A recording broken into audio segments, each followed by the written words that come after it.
right now on 97.3 The Fan. Welcome in San Diego on this Thursday afternoon. I'm Tony Gwynn Jr. here alongside my partners, Chris Ello, Matt Skraby. We've got a short show for you. 4:30 off. Eagles, Giants. You sound like you have a countdown going on right there, like a little clock ticking down in front of you. It's only 4:30. I'm just freestyling right now. Got the short show for you.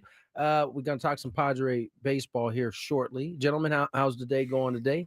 So good. Another good day, Tony. It's always a good day. I mean, if you're here in San Diego, lovely weather, getting to spend some quality time with you guys.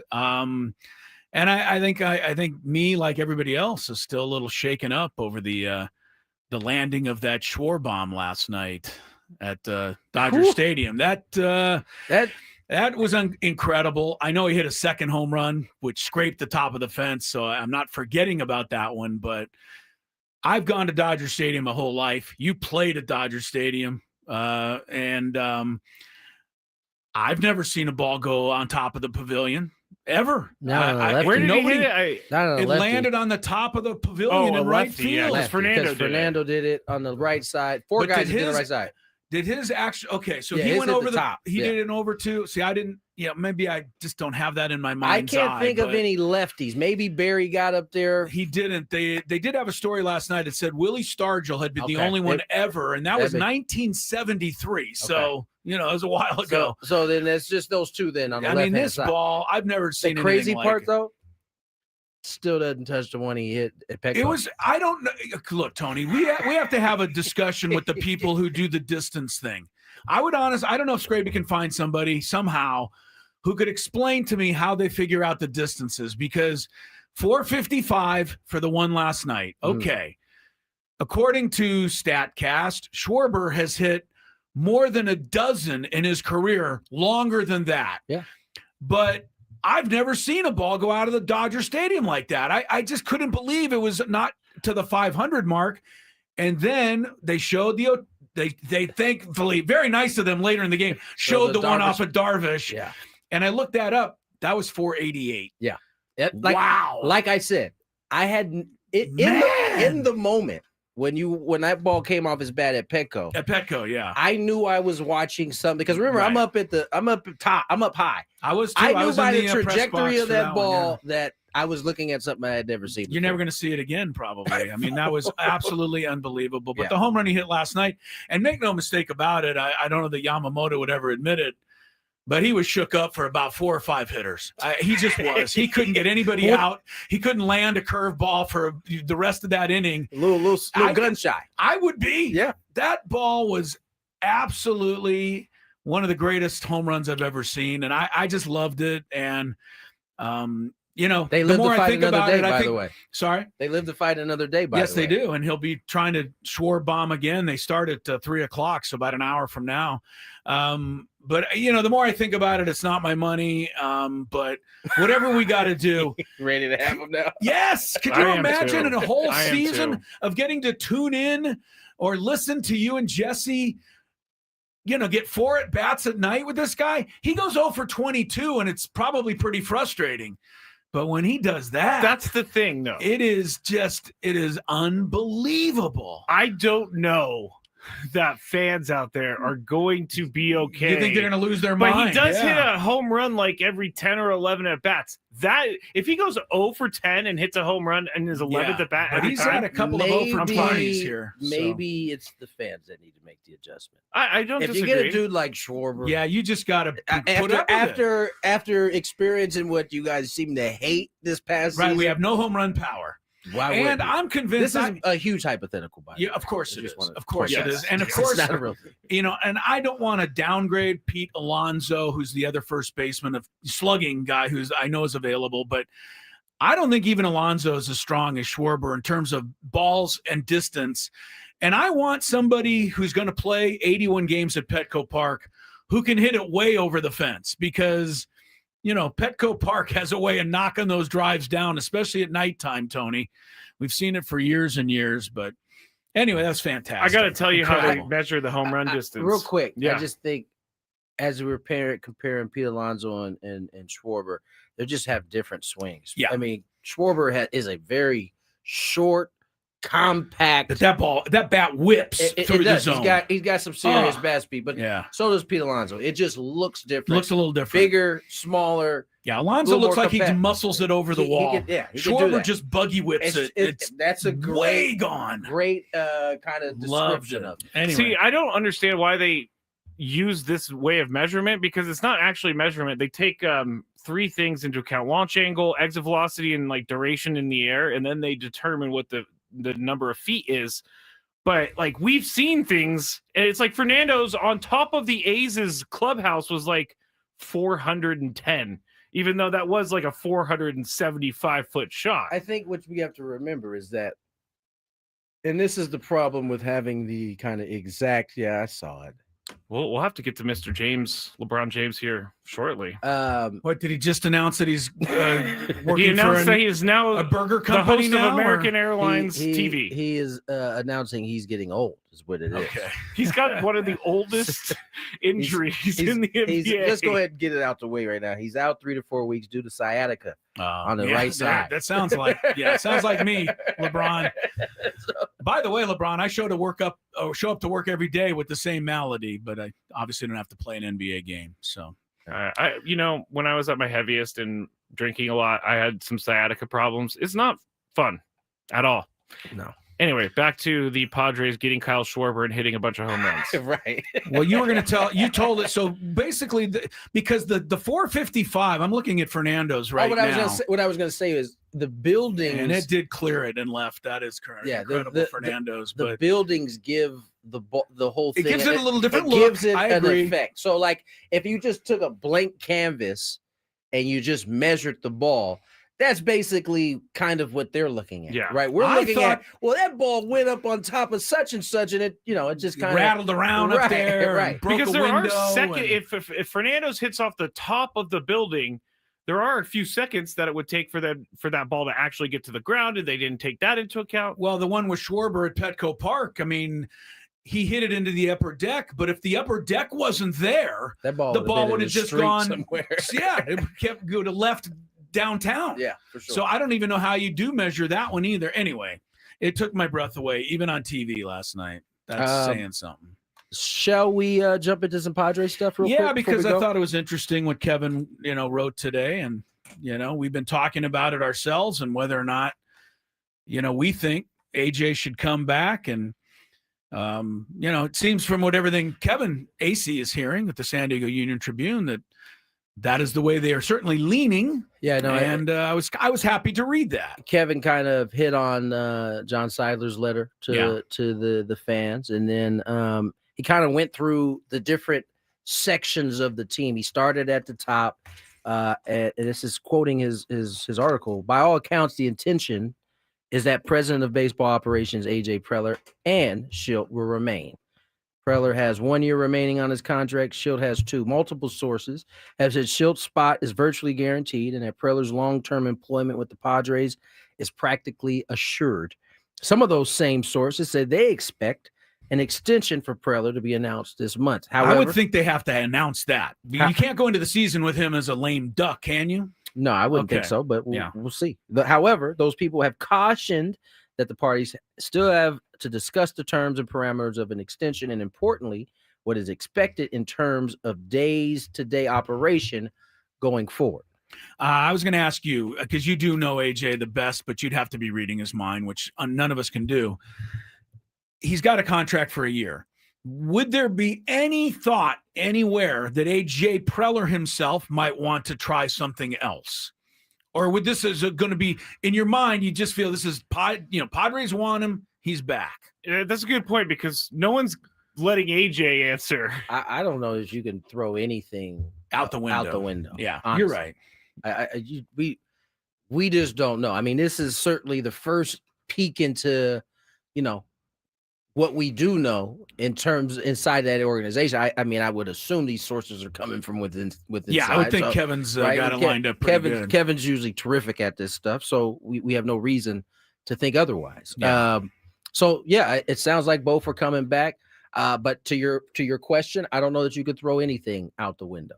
I said they start at the top. Now they get into kind of the things that plagued the Padres last year, hitting the right notes. Several in the organization believe it is imperative that the Padres examine their hitting philosophy. Yes, and Victor's name was in there. It was Poor indeed. Victor. Yeah, it's going to be on you, Victor. The Padres sank from 10th to 28th in home runs, from 8th to 18th in runs scored. Yeah. And from 6th to 16th. They were better than middling based on their execution of small ball, how managed in order to maximize margins, and how the pitcher staff performed. But multiple people in the organization predicted going into the postseason that if the team's run ended early, its demise would be the offense. I don't think that's anything that surprised. We said that before the playoffs started. We said it after game. There's nobody blaming the pitching on getting eliminated in the playoffs, and we can't blame the fielding or the base running. The interesting thing about this particular spot, right?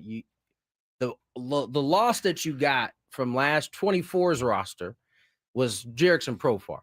He provided, what was it, 20 something? Maybe 28. Yeah, I mentioned this last night. They lost 28 homers that they lost. I think so. You had a drop off in homers by about 8 from Jackson. I think he had 24 the year before. He had 17 this year, so 7. He had 14 this year, 24 last year. Oh, so 10. So that's the official line. Drop off of 10 there. That's 38 homers that you've lost from the year before. Now you picked up Laureano's, but you didn't get all of those. You picked up a few from O'Hearn. You got 16 from Sheets? Yeah. And until you made the changes at the trade deadline, the bottom 3 in your order was a black hole. Yeah. And so you're not going to make up for that in just 2 months of the season. No. And I thought of it last night again, when the Dodgers are able to send up 7, 8, 9, Muncy, Pajes, and Edman. That is almost a 4, 5, 6 for a lot of teams. You see what you're up against in that area. I think and so this kind of goes to what we talked about with Matt Snyder yesterday, right? Like adding one bat could be the difference as long as everybody else gets back up to their does their thing. Yeah. Right.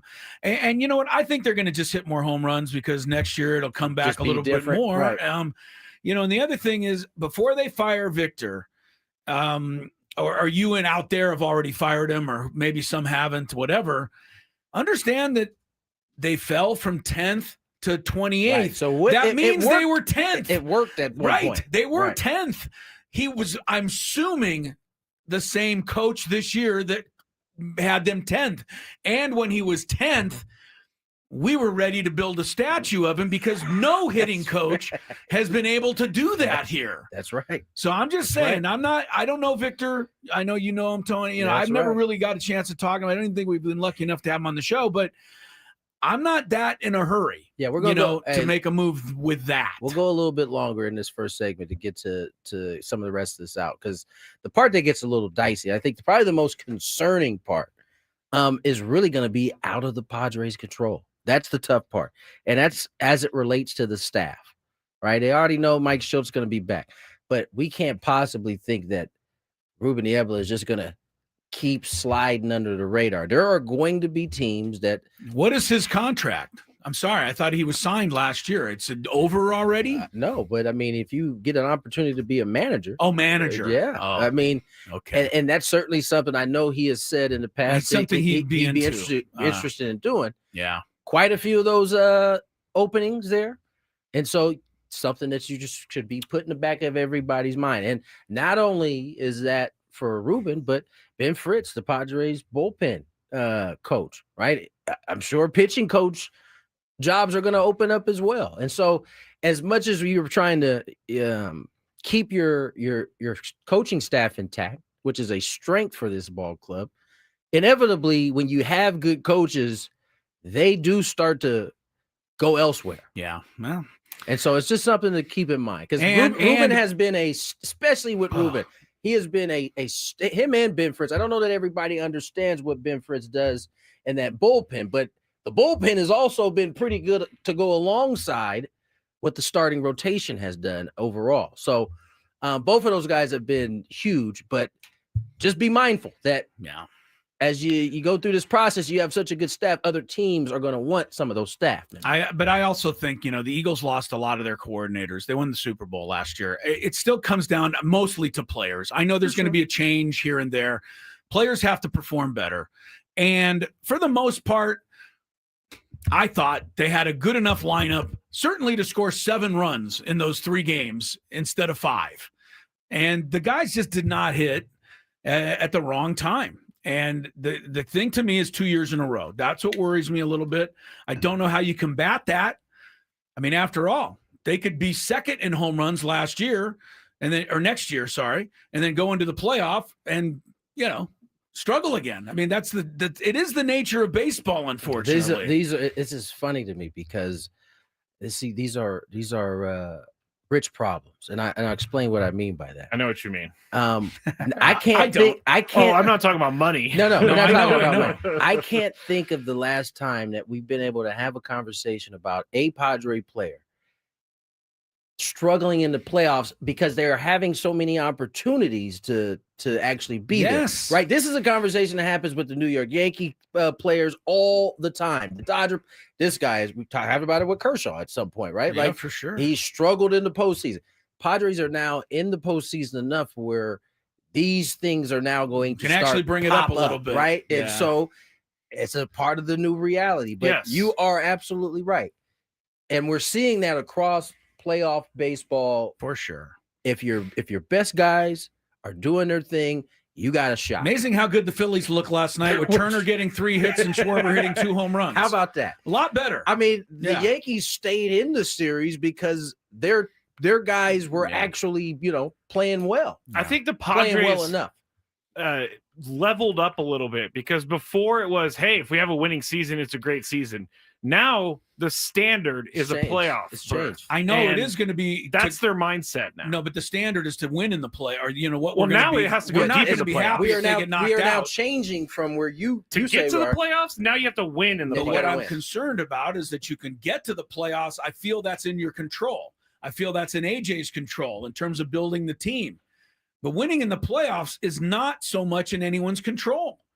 How do you build a team that you can guarantee is going to get red hot that week of the playoffs? That's the conundrum that I see. The teams that consistently are there, if their best guys aren't playing well at a particular time, the team is playing well enough to get them there. But at some point, the big dudes do the big things. Yeah. I don't think there's any problem with fans expecting a playoff berth. No, they should. No, that's where we are now. Oh, no, they should. That's where we are now. That's a good place to be. It's a great place to be. All right, we got to get to break. We've gone pretty long here. More Gwynn and Chris on the other side. Hey, everyone. Tony Gwynn Jr. here to tell you about my friends at San Diego County Credit Union, where you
for it's coming up at the bottom of the hour, Mr. Skraby. I know we're on a short show today. Did you change any of the Grande Cinco scheduling? Big Five. All right, we'll get right into that. Daily Gambit a little later. And a Grande Cinco. Grande Cinco. Yeah, about the only. Do you know any more Espanol than that? See? Okay. See. Yeah. 30 mile zone in the 3 o'clock hour. Also, a little later, I thought it was part of the story last night with the Dodgers losing was the sad apparent ending for Clayton Kershaw. Did not go out with a bang at all. You wonder if that's the last we'll see of him. And I know that the criticism in the anti-Kershaw world is that he's the worst postseason pitcher of all time. I went ahead and compared him to some of the other great contemporaries of this era, and I think you're going to be surprised where Kershaw lands, but we'll do that a little bit later. Football. Tonight it's the Eagles and the Gigantes. We'll have the game. Coverage begins at 4:30. This weekend, Chargers go to Miami, which ought to be a welcome sight for the Chargers the way they're playing right now. Although I guess they've only won one game in Miami since that great game back in 1981. So they have not had any success down there, but I don't think that includes this team playing against this particular version of Miami. So Chargers, we'll see. And then the big game, I think Sunday, I mean, everyone's talking Detroit, Kansas City because they're the marquee Sunday night. But I think the game I'd want to see is going to be the 49ers and the Buccaneers. Yeah, I don't want to see the 49ers. I want to see the Buccaneers, though, because Baker Mayfield is playing like an MVP. And there's a pretty funny story. I mean, he, I guess, got into it with some fan. Oh, in Seattle. This, by the way, this tunnel. fan gets into it with everybody. Okay. I actually heard Aaron Donald and what's the quarterback's name from the Atlanta Falcons back before?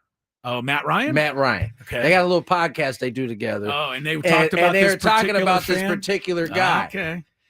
Well, Mayfield got into it with the fan before the game. Mayfield's got a great mouthpiece, man. Well, he also has a potty mouth. No, he Couldn't does. definitely. You does. gotta mix. Listen, you gotta fight You fire gotta throw with a fire. few in there. Yeah, you can't go soft. You're gonna be bleeping quiet at halftime. I feel like you're a bleeping bleeper.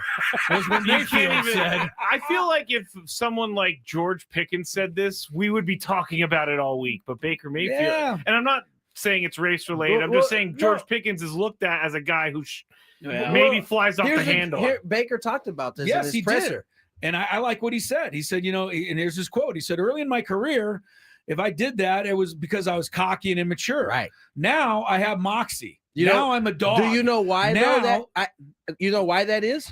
Is because he's proven it on the actual field. That's right. And that's now why people think don't it's great. Yeah, they enjoy it. So, and I think his team loves it. I guess evidently after the game was over, Mayfield was skipping into the tunnel and the fan goes, "You still suck. You still suck."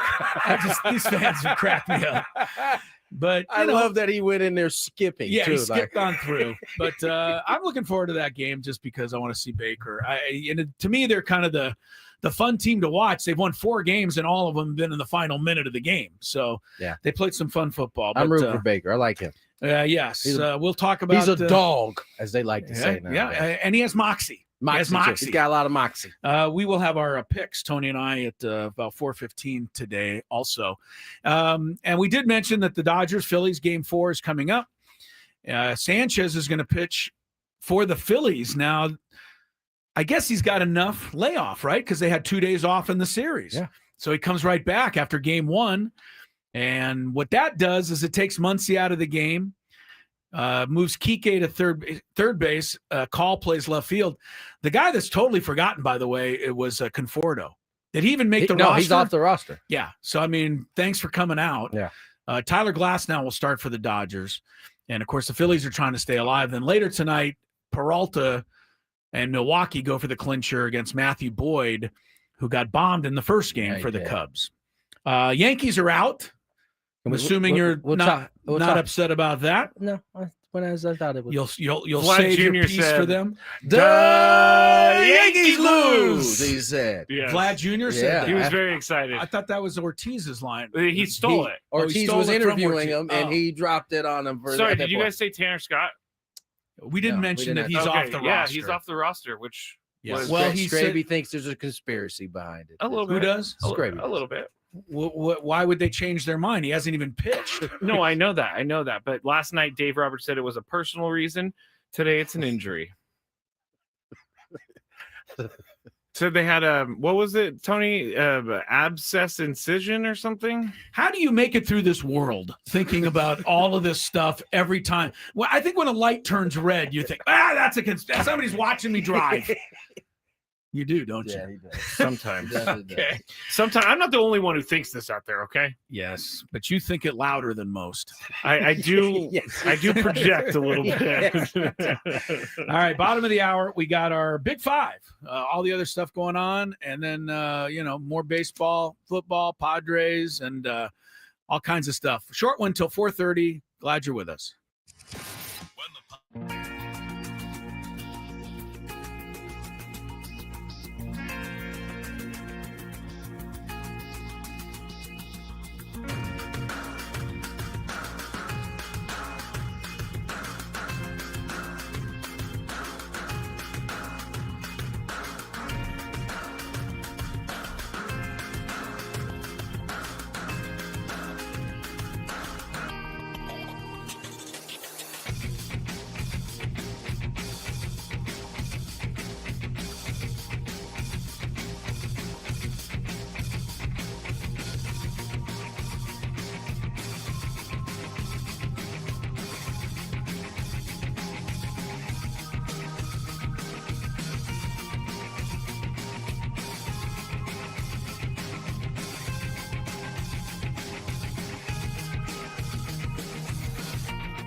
Waiting for a little bit of time, and rightfully so. It was my man. actually not a very long hibernation. I mean, It the really season's does. just He's- 8 days ago. We see this guy. We Seven? hear from. Was it we last hear, Thursday? It We was hear last from. Thursday. We hear from him every day. Sit down, Sam. You know, and now he's Oh, gonna no. get. Sit down. He thought he was gonna get out of here without having to go get on the mic. This microphone? Yeah, there go. we go. There you go. How are you, Sam? I'm doing well. Had to swing by the station, drop off some equipment. I'm sure you wish you didn't do that today, huh? No, it's good. It's All right. good. So did that. Spoke to JR over there at the engineering desk, and yeah, This is everything's good. fascinating. It's been a nice little week. Have You're the one that have, made him sit down. What'd you expect him to tell It's been a you? nice little week. have you? Did you do anything at all during the week away from the mic? Let me think. Over the weekend when we got back, I did not do a whole lot. And then this week I've been doing some stuff here and there. How quick were you to be able to watch a game again? I watched those games Right over away? the weekend. Okay. Yeah, I mean, It's not look, e- obviously, it would be better if we were there and the Yeah. Padres were in it and we were working. But playoff baseball is still playoff baseball. still like it. No so doubt. entertaining. Yeah, I when you watch the Brewers series, you're kind of sitting there thinking like, man, could have. Yep. But after the first couple of days, I mean, but yeah, the baseball's been good. So the old, not that there's really any benefit, but like it does allow you to just sit there and watch And the enjoy the game. Yeah, right. Yeah. And just watch. So and we very rarely get to do that, right? Nope. Like totally with no With season no- of your right, own right, worry, worrying about any. You usually like Yeah. scanning. You're not really watching usually. One Now of you the can things sit that and, like, I've enjoy. one of the things I've come to respect most about Sam Levitt is What's you are a wordsmith when it comes to the phrasing of questions after a game, especially when usually these guys probably want to get to the locker room and I mean, and you got to stop and ask them a bunch of stuff. So yeah, but the caveat I would say is that I don't do it in the clubhouse. I do like the easiest interview there is, which is all right, on the field after a field. win. Okay, but let me ask you. Schwarber hits a home run like that next year for the Padres. What do you ask him? I'd probably ask him if he thinks that one was farther than the one off Darvish. The one off Darvish. I Yeah. know. Okay.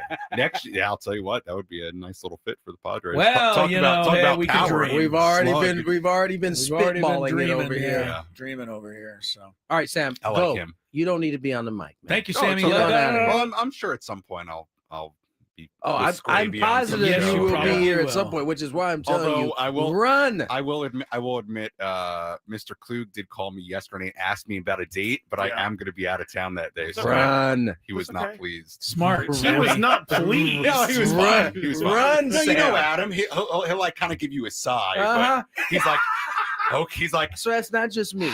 okay. Okay. Yeah. I thought for sure it was just me. No. Like, There's a So- sigh, so and then what? there's a. So you're getting Okay. married that day? welcome back. All Sam. right. See you guys. Thank you, man. See you, Sam. We got a big five. Real quick, I want to play this before I we forgot, we go to the big five, because at some point during the season, the Blue Jays kind of took over first place, and they really never let And it they go. did it by beating the Yankees. They swept them. Right. And as rightfully so, the Blue Jays were pretty excited, and it irritated one Michael K. And Michael K is one who irritates us, or at least me. I don't know if he irritates us, but Okay. he definitely was irritated about the statement. Here's what he had to say. And one final thing. You shouldn't hang on the rim 3 minutes into the third quarter of a basketball game. Feel good about sweeping the Yankees. Feel good about winning all these games in a row. Feel good about being in first place. But to hang on the rim this early, let's hang on the rim in October. That's when you hang on the rim. Well, they're still... Pretty sure they're up there right now. They got the Shaq O'Neal hang too right now. Oh, Like, man. They might be bringing the whole stanchion down today. I had to find that because I saw some clips on Instagram where some Blue Jay accounts Yes, were they certainly were having they didn't fun. forget. So I had to go back and kind of find that to see what he said, and then boom. Yeah, they're feeling pretty good right about Yeah, now. a lot of trolling by the Blue Jays after their A victory lot of last trolling. night. All right, let's get to the big five. It's that time of the show when we check on the latest in sports. Only the most important topics and questions are brought to light. Stop what you're doing and listen. These news stories will astound and amaze you. The one, the only, Oh my God, who the hell cares? the Big Five starts now on 97.3 The Fan. Real quick before you start, love what I just saw TBS pull off in their coverage of the game today. Dodgers, Phillies. We typically only see it in like all-star game batting practice. Somebody's get mic'd up and they're talking. Well, they just had Bryce Harper while he was Taking BP? getting ready to take BP. I thought that was pretty cool. As long as they don't do it during a playoff I don't want to see it game. during the game. You Like, do? I said I don't want to see Yeah. it during the Okay. game. Just Yeah. this is perfect. I All love when they're talking to Juan Soto out there and balls are flying past him. Kind of cracks You got to me up. distract the guy somehow. Yeah. I'll guess that Chris is behind it. He's like trying to get through to Juan Soto on every play. All guests on 97.3 The Fan join us via the David P. Shapiro fan hotline. Facing criminal charges, trust David P. Shapiro criminal defense attorneys, helping clients regain control since 2010. Visit davidpshapirolaw.com. And if you don't think teams are superstitious, Phillies are going with the throwback powder They blues are. again. Tony, do they? I mean, they have to wash the uniforms after Oh, every yeah. game, right? For sure. Okay, so none of these guys are wearing the same uniform from last Not a night. chance. Okay. Not a chance. I mean, these They might even These- actually gone out and bought a whole new these- set for these guys. Who the knows? clubhouse guys and all of these, they're so good. No, Like, they work. by They the work all time, night. yeah, they're not going home till everything is hung up. So Mhm. that when they walk in the next day, all they're doing is just clean. taking the jersey off the hanger and putting it Yeah, on. I used to spend a little time after games with sometimes with our Gulls equipment guy, and kind of see how he did things. And you're right, Tony. He didn't go back to the hotel till Nah, it's a long the night. game was ready for the next day already. Anyway, information you probably didn't need. All right. Number 5. I didn't mind it, Chris. I did Okay. not mind it at all. All right. The NCAA, as we know, will permit athletes and staff to bet on professional sports, a rule change effective November 1st, if approved by all three divisions. Gambling on college sports and sharing information with bettors remains prohibited. Illinois Athletic Director Josh Whitman said that this change helps the NCAA focus on game integrity while promoting healthy betting habits for student athletes. Kirk Kenny caught up with SDSU football coach Sean Lewis, and he called it, Sean Lewis did, quote unquote, slippery slope. He went on to say, quote, some people can do it within reason. Others, it's kind of like drinking, right? Some people can do it socially and it's not a problem. Others really struggle with that. So you've got to educate, got to do a great job with it. We spend a lot of time on financial literacy, and that's probably a chapter we need to add to the lessons, end quote. Tony, 5 years from now, what kind of impact do you think this change will have had at that point? Is it going to go terrible? Is it going to be okay? Which change? Allowing them to bet on professional sports. I think it's gonna go terribly bad. I think Sean Lewis says something interesting though. He says that they just need a little bit more education. You've got to educate, and so maybe it's a team by team thing. No, it's not.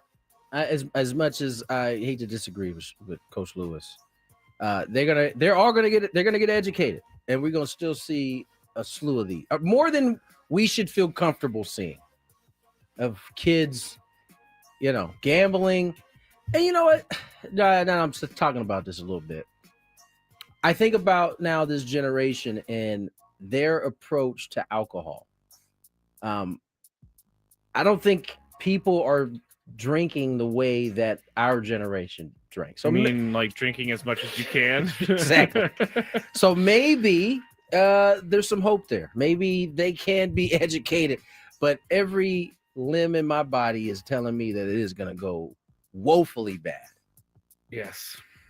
Chris, what do you think in 5 years? What impact will this have had?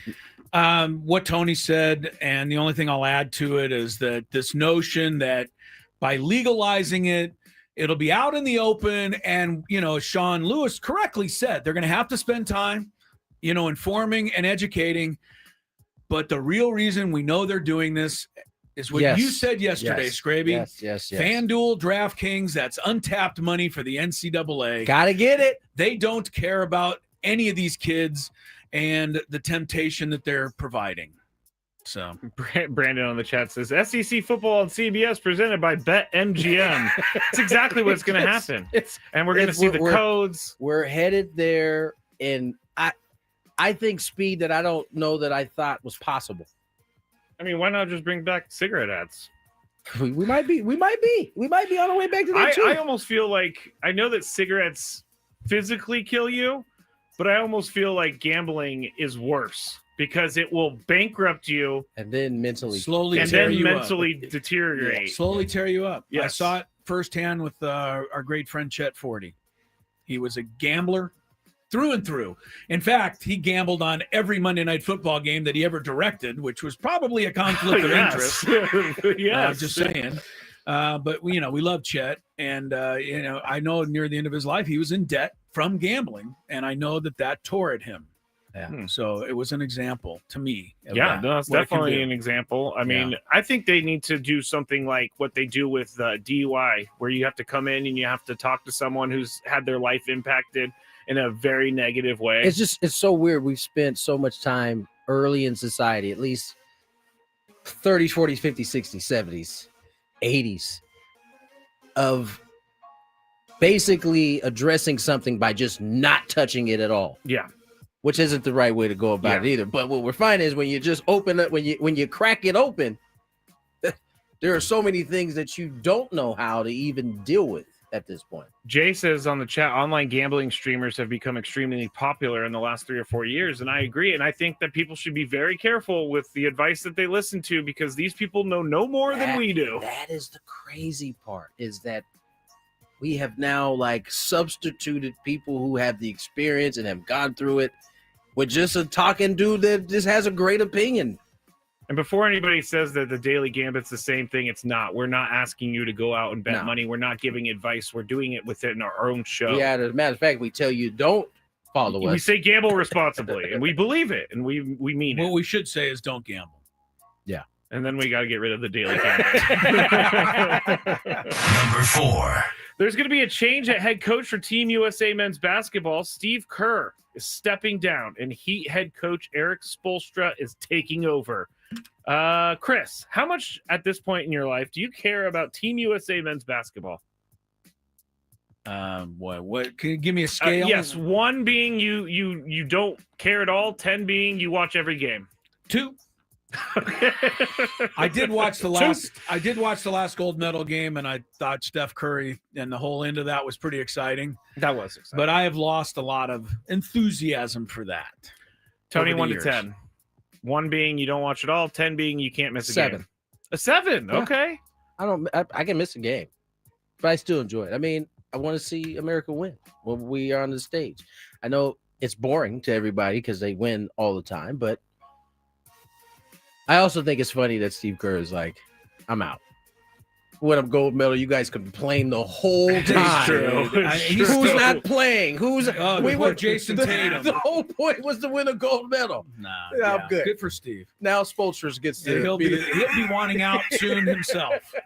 Do they get paid for that? I know. I don't I think don't know. players get paid.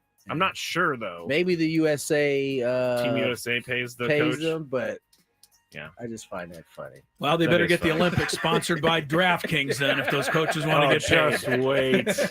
That will happen. It's the Bet It's already MGM happened. 100-meter final.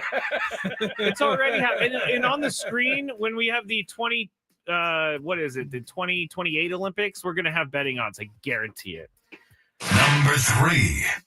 Live golf star John Rahm struggled in his return to action after helping Europe win the Ryder Cup, with Rahm briefly arguing with a marshal who tried to cheer him up during the Spanish Open today.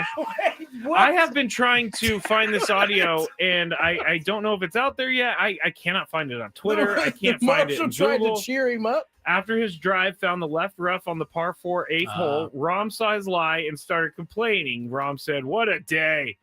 What a day." It was much more forceful than that, I'm sure. Followed by an expletive, which is very John Rahm. The marshal who marked his ball said, "It's okay." And Rahm immediately looked at him and said, Lit quote, him up. "Don't tell me it's okay, please. Thank you." The marshal apologized as he walked away while Rahm continued complaining. "It's not okay," Rahm said. He made par on the hole, but then he bogeyed the next, his last of the day, to finish with a round of 1 over 72. Tony, is John Rahm's act getting old? I don't know if John Rahm's act is gonna go, but what made me laugh, That's funny, though. what made me laugh is this is the equivalent of a guy in baseball struggling. I've seen this happen. This is PCA. Right. Well, A not little even bit. not even PCA, right? Like Okay. just we'll use PCA. Like but we'll just pretend like he doesn't slam helmets or anything Okay. like that, right? We'll just I can't. he's having a rough go of it. Maybe he's 0 for his last 10, and he hits a bullet, and it somehow gets caught Gets for an caught. out. Okay. And he comes back in the dugout. You know he's furious, and one of his teammates goes, "Hey man, nice swing." Oh, boy. That wasn't a nice swing. And please, is that okay? I've definitely seen a teammate lose his mind after hearing "nice swing" for the 11th time. I'm going to say that the marshal's got to read the room. He's Here. got to You read. can't go up to John Rahm and say anything. Well, you're you not already supposed to know. say anything. You already know going in what kind of guy Rahm is. So And this is the is this First of did I all, say it was the Spanish Open? It's his First home of country. all, he kind of already let you know where he was. Yeah. As he came to his What a wall, day. and was What a like, day. "What a day." hey, it's I don't okay. think that's the time to be like, Yeah.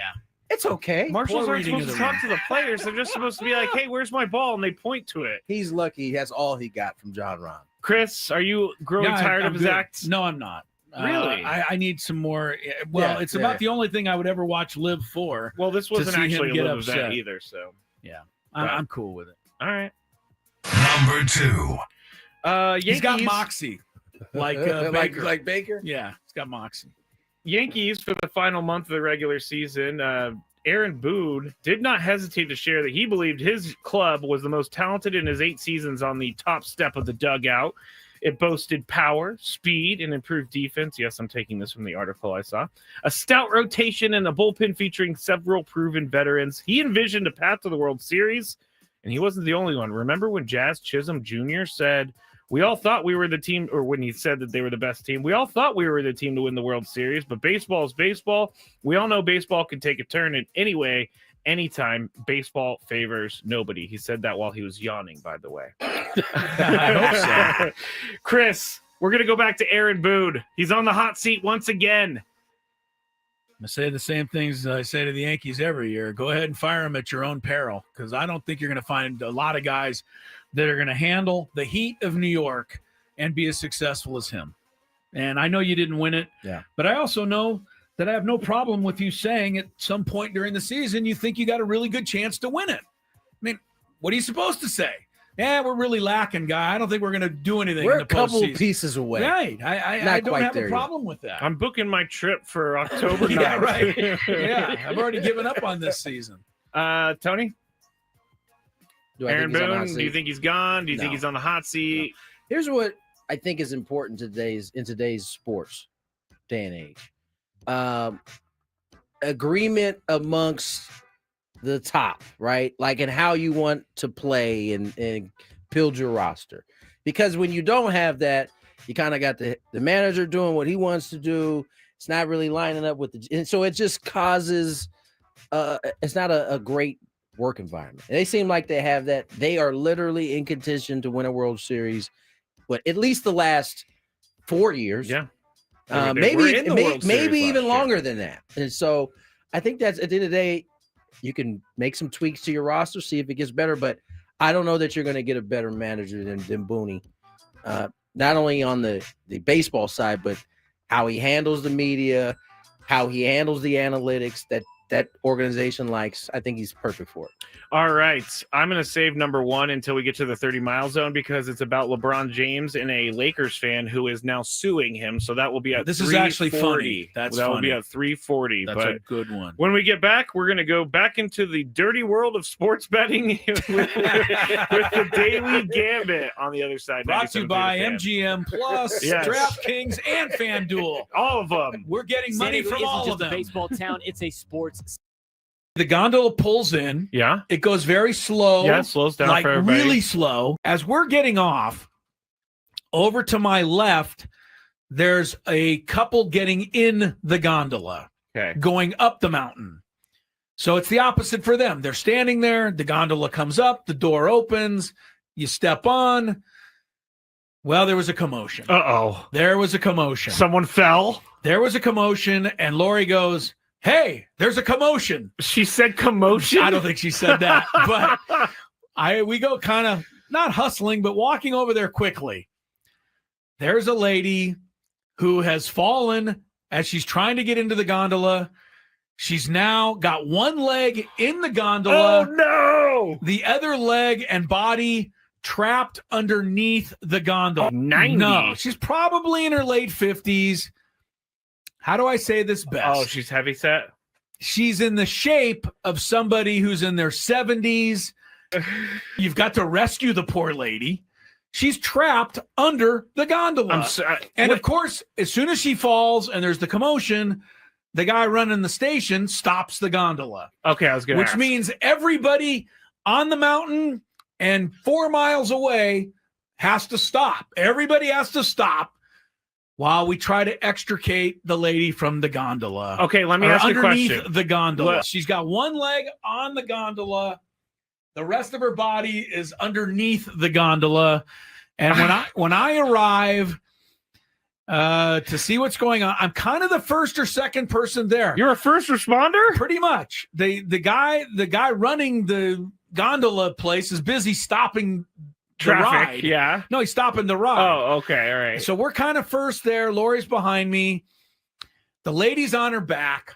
She's looking straight up in the air. And the only description I have is one of utter panic and utter terror combined with total helplessness. Oh, I thought you were going to say embarrassment. No, total helplessness. She's not only trapped, but she's not even remotely doing anything to help herself. She's kind of in a panic, and you think something terrible is going to happen, or she does. Okay. I go over there. First thing, breathe. That's what you said? I told the lady to That's breathe. good. That's good. I said, you're going to be okay. That's good. Just breathe. That's good. Try to relax. That was the perfect thing you could have said. As I'm stupidly pulling this 250-pound gondola, I trying thought to you were gonna pull say it the off woman. of her. Yeah. Okay. Well, you're The getting gondola an is idea. way heavier than 250 pounds. Yeah, right. 1,000-pound gondola. So you're trying to like I'm move the trying gondola. to just move it a little to. Is her leg like? How is she attached to this gondola? Well, I told you, her one leg's actually on the gondola in the doorway. Okay. Then the rest of her body's underneath. What is stuck with her in the gondola is her belly, not her leg. Oh no. That's right. Oh, Okay. no. So I'm pulling. By the time finally a couple more people pull and we are able to get enough airway to get her to scramble out of there. And then she immediately stepped on the gondola to go take her ride up the mountain. And What? off she went. This is. I felt like I saved her life. I really do. I honestly feel like I almost saved her life. I kind of will credit you with this. You know, she was. I think if I didn't tell her to breathe, I think she would have gone into some sort of shock or whatever you do. No, she was you're going right. into a You're right. panic, Skraby. You're She was going absolutely into right. an absolute panic, and you know, I had to calming her down. I think was the number one thing. She wasn't in any real danger, but she wasn't feeling great because she was trapped under the gondola. But The the look fact on- that you said her belly was. Yes, her belly. Yeah. I'm telling you, Scrabe, it was a factor. And there was, you know, there's a couple of people pulling on an arm trying to drag her out. I'm crying. I know. There's people on the other side with their arm. They're trying to drag her. I'm like lifting the gondola so she can get a little room to You're get like- out of there. You're like, hey, I'm going to take the gondola. It's lighter. All right. I didn't say that. You did. But it was quite the scene. I am happy that she's okay, obviously. She's fine. If She this got was right a, on the gondola. If this was a worse story, I would not be laughing. But she's fine. You did probably help her a lot more than you think you did. I think so. Because she was able to calm down just a tad.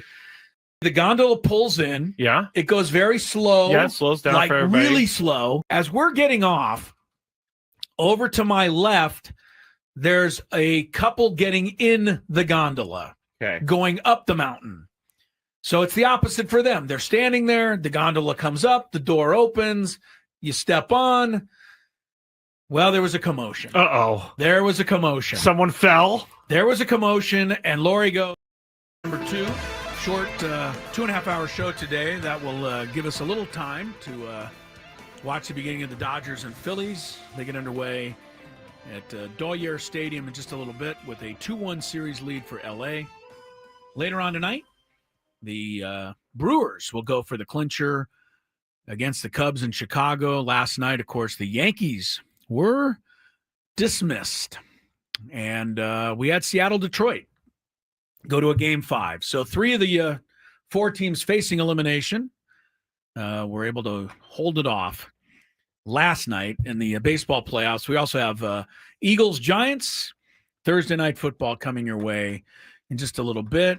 Sad note popped up there behind you, Tony. I don't know if you knew or I'm sure you knew of. I don't know if he played in quite your era. Mike Greenwell, a left-handed hitting outfielder for the Red Sox, passed today at the age of 62. That went across the bottom line there of the MLB network. Always sad when I see anything like that. And on the other side, the bright side of that, I saw something in the paper today that made me smile. I don't know if we don't know. Do you guys know Willie O'Ree? Tony, have you ever get a chance to meet him? We've talked about him. Willie O'Ree? Yes. Hockey player, I haven't right? had I haven't You've never met met him. No. Well, Hockey player? yeah. Well, he's the Jackie Robinson of hockey, Yes, right? yes, He broke yes. the color barrier. He played for the Gulls. He's a San Diego Yeah, legend. he came out. I think he was out of the game. He's a incredible. while back. Yeah, Willie's incredible. Anyway, at his 90th birthday today. Happy So birthday, happy Willie. birthday to Willie. And I can't tell you, Tony, of all of the great gentlemen I've ever met, Willie's right at the top. So if you It's not the ever first get a time I've heard that. right, if you get a chance, you're somewhere and he's there, go talk to Willie. He's that great, but be careful. He has the strongest handshake I've ever seen anybody have. Yeah. Anyway, Willie, Would you- happy birthday to you out there. Here's a question. Would you rather have an extremely hard You're handshake right, or the that wet really fish? soft one? Yeah, I'll go I- strong. Yeah, I'll go Go strong strong, Yeah, handshake. definitely strong handshake. Yeah, but Willie's is too strong, I must say. I mean, he can't help but go. Yeah, Crack all your bones. he will. But anyway, Man, I haven't seen Willie in a long time, but one of the all-time greats. We should. I've said it before. The NHL and people in Boston, where he made his debut, he's way more of a legend there than he is in his hometown, which is San Diego. All right, we got Daily Gambito. Let's go.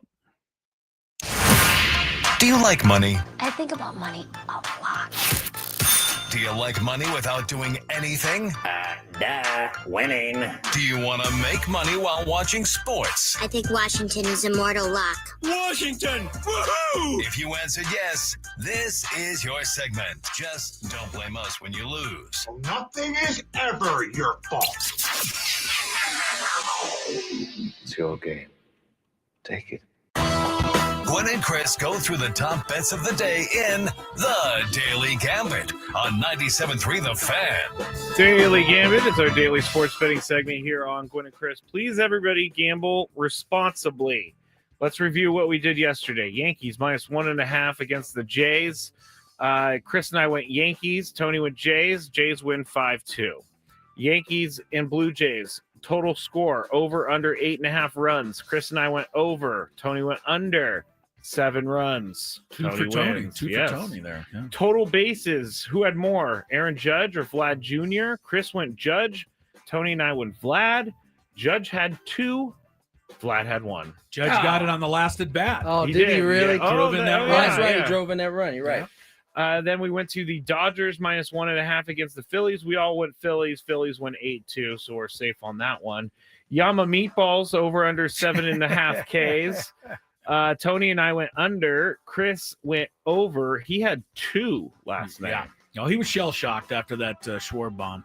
Otani over under 3.5 total bases in the game last night. Chris and I said under. Tony said over. Otani went 0 for 5. But he also missed a home run to left field by 1 foot, Yeah, I he would did. say. Yeah. That would have been 4 bases. That would have, right? Yeah. Missouri State against Middle Tennessee. Missouri State favored by 1.5 points in this game. We all chose Middle Tennessee. This is a bad beat Yeah. because Missouri State won 22-20. And so they barely cover. Yeah. And it's funny if you go to the window and at the sports bookie and you say, I barely lost this one. Yeah, can I get barely my money back? Yeah, right. They're not gonna make an Barely exception. my money back, Yeah. please. Yeah. Last one, Phoenix Mercury against the Las Vegas Aces. Phoenix What was a game. 4-point favorite. Chris and Tony went Phoenix. I went the Aces. Aces won 90-88. Asia Wilson. It's time to start recognizing that she might be the best women's player ever. Yeah. Who's considered it now? Lisa Leslie? Well, Honestly, I don't know. well, it's a good question. I mean, there's a Can't lot. be Caitlin Yeah, Clark. I think it's. No, I not think it's yet. like Candace Diana Parker, Taurasi, Diana Taurasi, Candace, Lisa, I think What about Maya the one Moore. Maya Moore? What about Rebecca Lobo? Maybe in an earlier time, Yeah. but no, not to that level. But yeah, basically anybody that ever played at UConn and was the other one is Brianna Stewart, who was Right. she won 4 championships and was College Player of the Year all 4 years. So there's some pretty good ones. But Asia Wilson, what she's doing for Las Vegas, she won another MVP this year, and that shot she made last night, double team Tony, and put it up at the buzzer for the win after they blew a 17-point lead. Yeah. So it's a really exciting game for sure. All right, that's it. All right, for tonight we got Dodgers and Phillies. Let's go before they get going. Dodgers by 1.5. Skraby, Tony starts today. Phils will get it to a game 5. Phillies. I like it. Going Scrape. back home. Scrape. I'm going to take the Phils too. Yeah, for same reason yesterday. I can't root for the Dodgers no matter what. So I'll be on the Phillies. 8 runs over under today. Skraby, 8 runs. Last night they had 10. What do you got here? I don't know that they're going to go that. Tyler Glasnow's pretty good. Okay. I'm going to say under. Under? Under seems the way to go, but Schwarbaum is there. He's going to hit 1. I'll go over. Okay. Phillies win 7-2. I don't know. I'm hopeful. Tony, over, under? Over. Over. I think Okay. Glasnow is going to be good hitting for the Phils. Really? We'll see. Brewers and Cubs later on. Brew Crew by 1.5 in the Windy City. I think this is a 5-game series, so the Cubs win again tonight. Tony? Although Matthew Boyd better get through the first inning this That's time. the only thing that's kind of Yeah. scaring me. I'm still going to go Cubs. Cubs. Go, Cubs, go! Cubs. Scrape. Brew Crew. The Crew. he says. Glasnow or Sanchez, more strikeouts in this Dodger-Philly game. It's your turn, Tony. You just said Glasnow wouldn't do well, so. By the way, Sanchez. Who was the umpire that looked like a WWE Jim Wolf, guy? baby. My goodness. Dude was popping out of his shirt. He's been popping out of his shirt for like 15 years. More Ks. Who did you say, Chris? Glasnow or Sanchez? It's your pick. I'm going to go with Sanchez. All three of us there. I'll take Sanchez. Philly Giants, 40.5 points for the Thursday night football affair. It's great. 40.5 points. Game is in New York, if that means anything to you. You know what? The Giants don't score a lot of points. The Eagles can score a lot of points. They had a meeting this week between Saquon and A.J. Brown and Jalen Hurts. Over. Why aren't the Eagles throwing the ball to A.J. Brown? They're not really throwing the ball in general. They're not throwing the ball in general. He got overthrown on a nice one. He did. But he also slowed down on the route. Yeah. So, I mean, they're just off. All right. Always seems like an issue. Again, we talked about this yesterday, Tony, but I think we should either you try to find it, Scrape, because I think it's worth seeing if you didn't see it. But Jalen Hurts' last-ditch pass. Oh, yeah. Where he throws into the end zone and runs 50 yards to try to get a tip. It was impressive. I loved that. Maybe Jalen will complete one to himself tonight. The NFL going to take me down because I'm using their videos like they might. took Dan Orlovsky down. They might. We'll talk about that in 30-mile zone too. Yeah. I'm going to go under 40.5 points. This seems like 39-0 Eagles. The Giants will get over 39-0. Yeah. That would I don't be think the Giants will get over midfield tonight. They may not.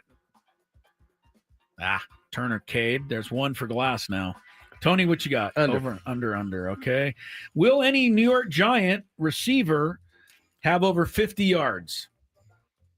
If you can name a Giant receiver, go to the head of the Wan'Dale class. Robinson. All right. Well, maybe he's your guy. You're first, Grabe. Will a Giant receiver have – oh, no, I'm first. I'm going to say no. Say nobody over 50 yards for the Gigantes. If it's going to be a game at Tony, all, it's because somebody's got to somebody get better get 50.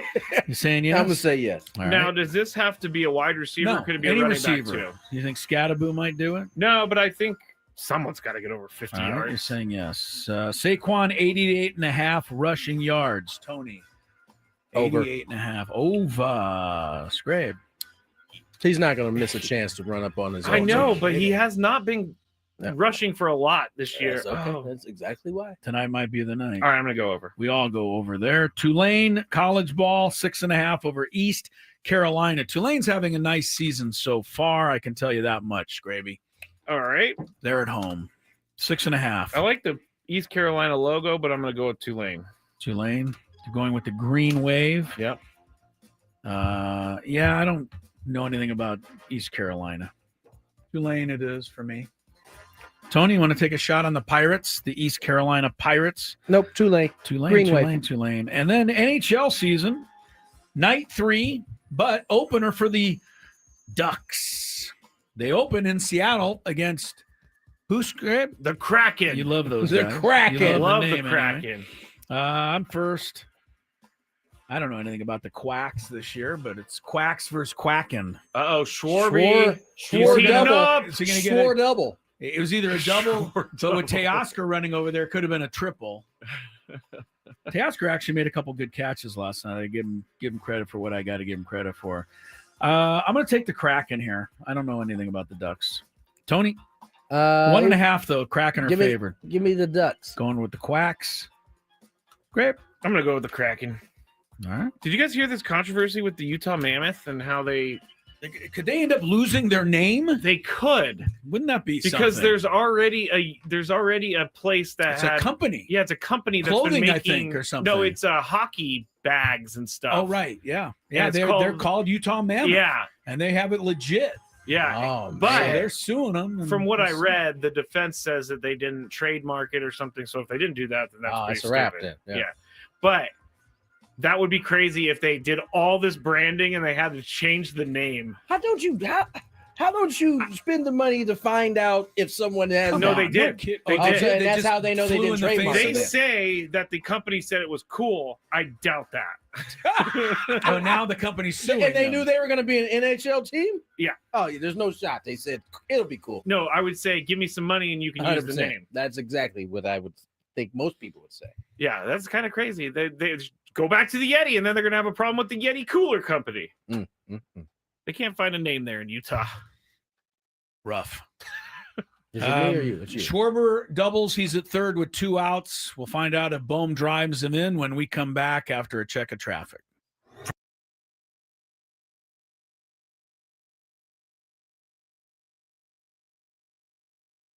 It has to do with average temperatures in the year 2024. And this is the average temperature, high, maximum per day, minimum per day. It is going to be your job today to find the 25 states whose average temperature is under 55 degrees. California's at 60. You're looking for anything under 55. I'm not going to let you go first. I'm going to give Tony first. Let's start with Montana. That is correct. Montana. Montana is the 4th coldest state in the U.S., 44.5 degrees average temperature. All right, Skraby, that leaves a really obvious one for you. I gave Tony first, but he didn't take it. So you can. I don't know that these are that obvious to any of us. All right, Chris. Well, I think one is obvious. Alaska, I think. I thought Alaska was pretty obvious. 27.8 degrees average temperature in Alaska. 16 degrees colder than any other state. Tony's up. Washington, the state. State of Washington is on the list at 48.4. So Tony takes a 2-1 lead. Skraby, give me a cold state. Maine. Tony, you're up 2-2. How about Idaho? Idaho's pretty cold. Cold enough at 45.5, 7th coldest in the U.S. Well, it's my favorite state to say. Minnesota. Yeah, that was kind of obvious. Same as Idaho. Minnesota, 45.5, Tony. How about North Dakota? North Dakota, there North you Dakota. go. You found it, number 2, 43.7 there. I'll take the lesser known Dakota. The South Dakota. I think it's the more known Dakota. Yeah, I would think it's more. Tony, you are up in a 4-4 tie with no strikes yet. How about Oregon? Oregon, believe it or not, Oregon's cold enough to make the list. Tony's 5, Skraby's 4. Never been here, but I knew someone from here and said it's very cold. New Hampshire. New Hampshire's cold. Tony. How about Vermont? Vermont's cold, and it's right next to New Hampshire, so that was good. 46.3. Tony goes up 6-5. How about Wisconsin? Wisconsin. I'm pretty sure that's going to be in there. Just below. Tony, you're up. We're going to move to Wisconsin's neighbor. How about a little Illinois? Oh. How about a little Illinois? Little Illinois didn't make it. You can get your first lead of the day here. A state that I've been to, a state that has beautiful scenery, Wyoming. That's number 3. Wyoming, 44.3. I can definitely second that. Laramie is like the notion, having been there every year to Laramie. It's cold. Tony. Iowa. Iowa. That's a great one. Is it? Has to be on there. 51.5. Iowa just snuck in there. I'm going to bank on the part of the state that's not attached to the paw is cold. Michigan. Michigan is a winner. Very good. The Upper Peninsula you're referring to. The pod. How about Utah? Salt Lake City and company. Yep, Park it's City. cold there. 51.2. That is correct. Tony hits it. 8-8. The only difference is Tony's got a strike. Nueva York. Nueva York. New York for Chris. It does get cold there in New York. 49 degrees average temperature in New York is Tony. Connecticut. Connecticut. What about Ohio? You ready to come up with an answer, Skraby? Ohio. Too hot. I Too know. hot. I was thinking that because it's next to Illinois, but I live Too there hot. and it snowed. Is that what you want, Ohio? Yeah. 54.9. Oh, It's the last one on there. Skraby goes up 10-9. how about a little Pennsylvania? Pennsylvania. Yeah. Frigid old Pennsylvania. Frigid old Pennsylvania. Home of Philadelphia, Pittsburgh, Harrisburg. And cold enough at 52.1 to make the list. Pennsylvania, baby. 10-10. Massachusetts? It has not been said. Doesn't mean it's correct, but it is 51.2. Skraby hits a bell. Massachusetts. 11-10. Tony, you're up. Oh man, this is hard. There are 4 left. Cold. How about Indiana? Oh. Indiana. No, Tony. That's a strike. 55.2. Indiana just over by 0.2. Some of the cold spots in the country are in the plains. Nebraska. Yeah. Lincoln. That's all I got on Nebraska. Skraby's doing okay. That's correct. Wow! 52 degrees. Colorado. Skraby for the win. One of the most forgotten places in the United States Is Rhode Island. And it is correct. Yes! Sorry, that was a lot. Does that mean I win? Game is over. Yes, Game you've is won. over! That was a stupid game. I didn't think you'd like it since it didn't win it. Those are my shoes on the glass. Sound like you're playing basketball over there. Sounds like shoes squeaking on the floor.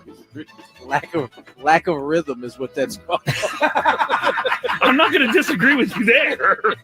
I've told you many times before, I am not made for dancing.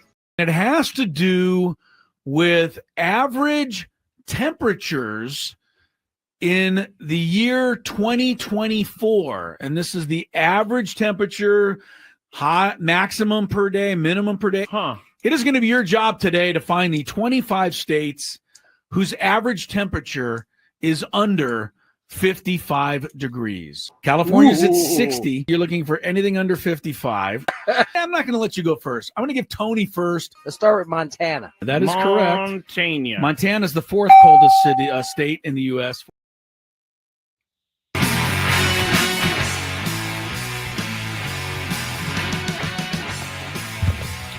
This hour on 97.3, The Fan is brought to you by IHOP. Introducing the IHOP value menu where all your breakfast faves are just $6 each every day. Give me some of that meat. Where else can you get a big, filling sit-down breakfast for only $6? Give me some And meat. go to your happy plates with the $6 IHOP value menu. Available every day at IHOP, $7 in your location. In some locations. What was that? I was pointing to Chris. Is it Yeah, Chris? he knows I'm sitting here. No, I sure. was. Never mind. I'm just going to go over here in my corner. You want to just tell me which appointment? I was talking about? I was going to say. I think he's reminding you that I had something, but I think you know that. But I did. He was aware. I don't know. I just pointed. You didn't need You're to right. tell everybody. I didn't need to. You're right. I say that to you all the time. You're right. Could have just played it off. Mr. Ello. Yes, sir. You seem to have something that I you did. want to get off your chest about Mr. Kershaw. Well, I'm sure that many Padre fans were reveling in his demise again last night. Right. And the, Right. if you're ever going to put the crying Kershaw emoji up there, last night probably would have been the night. Who knows? It could be the last time he ever pitches in a big league game. But it was hard to watch, honestly. I think even the Dodger players said the same after the game. Mookie Betts said, yeah, but let's not overreact. The guy's still, one of the all-time greats, and he is. But 2 innings last night, 5 runs, 2 home runs, probably would have given up more had they not thrown somebody out at the plate. And the Phillies were just hitting rockets off him. And Skraby brought the point up. Should Dave Roberts had gotten him out of there so that he, have some respect for the great Kershaw. And I think he was asked about it. He said after the game, I didn't really have anyone else to use because Tanner Scott was out with a personal matter, which has now turned into an injury, which Skraby thinks is a big conspiracy. But anyway, so I thought, man, where's this going to leave Kershaw in his all-time postseason, resume? And it definitely steps out, but not as much as you think. And here's the deal. Right now, Kershaw's all-time postseason record is 13-13. The 13 wins, by the way, is the 5th most in the history of baseball. His ERA is 4.63. which is more than 2 runs higher than his career ERA. So he's going to have to wear that. Does have 213 strikeouts, which is second most all time. So it's clear Kershaw has not been nearly as effective. But among all of the Hall of Fame type pitchers of this era, he's not the only one. Greg Maddux, all time, 11-14. ERA 3.27 is higher than his normal career ERA. Maddux also about the same number of innings as Kershaw, 51 walks in the postseason. It's a lot for Maddux in less than 200 innings. Let's try Pedro Martinez, 6-4, but a 3.46 ERA, more than a half run higher than his career, and only 96 strikeouts for Pedro in 96 innings. Not a lot for him. Randy Johnson. Now, Randy Johnson has a 2001 World Series MVP on his resume. He was 3-0 with a 1.04 when the Diamondbacks beat the Yankees that year. But the rest of Randy Johnson, 4-9 in the postseason. That's ugly for somebody of that stature. 3.50 is his career ERA. Roger Clemens, 12-8, but his ERA, 0.6 of a run higher. Justin Verlander, now he's 17-12. The 17 wins is the second most behind Andy Pettitte, but his ERA is higher, 3.58. And Justin Verlander, all-time in the World Series, 1-6 with a 5.63. I don't know what this proves, if anything, but you know what it proves? It proves that this idea that we all have in our head of guys just getting to the postseason and just being dominant. Yeah. It doesn't happen very often. No. There's like a handful of guys who fit that category. I couldn't agree more. And so to that end, I looked up some of the all-time leaders. Like if it's not Kershaw, if it's not and Maddux, listen to some of these names. It's not Pedro, right? Your all-time ERA leader is pretty good, Mariano Rivera, okay? Number 2 on the all-time ERA list, former Giant left-handed reliever Jeremy Affeldt. That's right. 0.86. Yes. I met this guy in the airport. Facing Jeremy Affeldt. Who knew? Jeremy Affeldt. I shouldn't have been so excited because at the time I was in San Francisco going to school there and everything. Okay. And Jeremy Affeldt was like the guy that's coming out of the bullpen. I met him one time in the airport and I made a complete fool of myself. And then when he shook my hand, his hand was so big, it like engulfed my hand. Babe Ruth, by the way, is 4th greatest ERA in postseason. Sandy Koufax is 7th. But there's some guys there. The all-time whip, walks and hits innings, leader, Jeremy Affeldt, number 1. Zach Wheeler is 2. I'm not sure how many chances Jeremy had outside of the 3. He pitched in 31 innings. That's how he qualified. Okay. But it's Andy Pettitte's the all-time leader with 19 wins. It's just weird. I mean, Bob Gibson was the guy that comes to mind, and he won 6 straight World Series games with complete game victories. Right. To me, that'll probably never be topped. But yeah, when you look at Kershaw, Maddux, Pedro, Randy, Verlander, Clemens. Wait, just think look how many numbers they have. Guys they are, and then none of them are really great in the postseason. Some of them are better than others. You said who was 17-12? Verlander. Verlander 17-12, but 1-6 in the World Series. But even then, that's a ton of opportunity to get you to those type of numbers in the first place. Right? Yeah, Verlander's 226 postseason innings, number 2 all time. Wow. But again, remember they only used to have a World Series, so that's the difference. That's why the home run leader all time in the world in playoffs is Manny Ramirez with 29. Because Mickey Mantle only got to hit home runs in the World Series. That dude was a good performer in the playoffs. Mickey? No, Manny. Oh, Manny.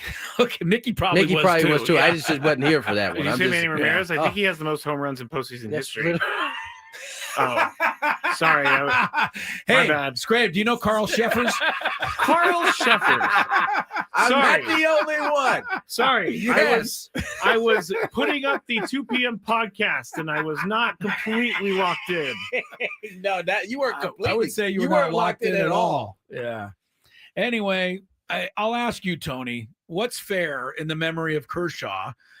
How much are we going to have to factor in the struggles? I mean, his ERA 2 runs higher. That's quite a bit. but he's still one of the greatest ever, right? I'll ask you, Yeah. when you are having a general baseball conversation, Yeah. does it generally start with the postseason, or does it start with just baseball? It comes up with the stats. It just comes up with his numbers. Yeah. So you'll get to the part where you're like, he struggled in the postseason, Right. but the conversation is going to be based and started with his numbers and what he was doing in whatever seasons. I think one of the things that I would start with Kershaw, and I know that we're talking about a guy that I know San Diego fans kind of don't, loathe to a certain extent, but I'm trying to rise a little above that. Kershaw's ERA of 2.53 in his career is the lowest of any pitcher in the last 100 years. I don't know what more I know ERA is not analytically sound the way it used to be. Still gives you a pretty good indication that the guy was hard to hit. If you for watched a long him, time. if you watched him pitch in those years, you know exactly what we're talking about. Right. I think the other thing, just use Manny as an example. If it's too much to wrap your head around, and he's still adding to his resume, by the way. Yeah. But if it were to start right now, you would say the conversation would start with he is a Hall of Fame player. And he had some incredible seasons. Right. But it would also go, he struggled mightily in the postseason. As of now, that has a chance to change should the Padres keep getting the postseason and he he starts to have some more success. Well, there's a few people that have tweeted us, I'm sure, since the playoffs are over, that think that conversation should start with Manny being a 209 postseason hitter. No, it won't start with but that. That's not fair. No, even if that's what you want, that's not how conversation. Yeah. No one is walking around when they are having a baseball conversation and saying, "Well, you see the 2024 playoffs." Yeah, you don't start the conversation that way. I mean, is Steve Pearce a better baseball player than Manny Machado? He's a World Series MVP. Yeah. That's right. Yeah. Steve Pearce is a World Series MVP. So Scott Brocious, World Series MVP. Yeah. It's such a hit and miss. Yeah. In the playoffs. But anyway, I honestly felt that Robert should have come and got him. I know that he said he didn't have anybody. He did try and pitch the ninth inning. I thought it was pretty obvious, Tony, that he had nothing, and they were just hitting bombs. And, Dave's just like letting him out. I don't know. I didn't care for it. The only reason last night. Here's what you guys got to remember. When you get to this time of year and you are making a 26-man roster, you're expecting to use everybody. Right. And when you get into a situation like this and you've already taxed your bullpen just to get, and there's another game today, and you got it's just the way it is. And I'm sure Kirsch. Oh, I don't think he was bothered by it. No, I don't think he would be bothered by it. I was on the way home last night. The only way for me to find out what's going on with the game was to listen to AM 570 because that's where it is. Don't they just complain about the Dodgers? That's why I love it. That's why I love that because they just talk trash about their own team the entire time. They have a hard time. Amen. Amen. They do not. They struggle with losing. But they were. They what weren't the hell even is aware. Kershaw doing in the game?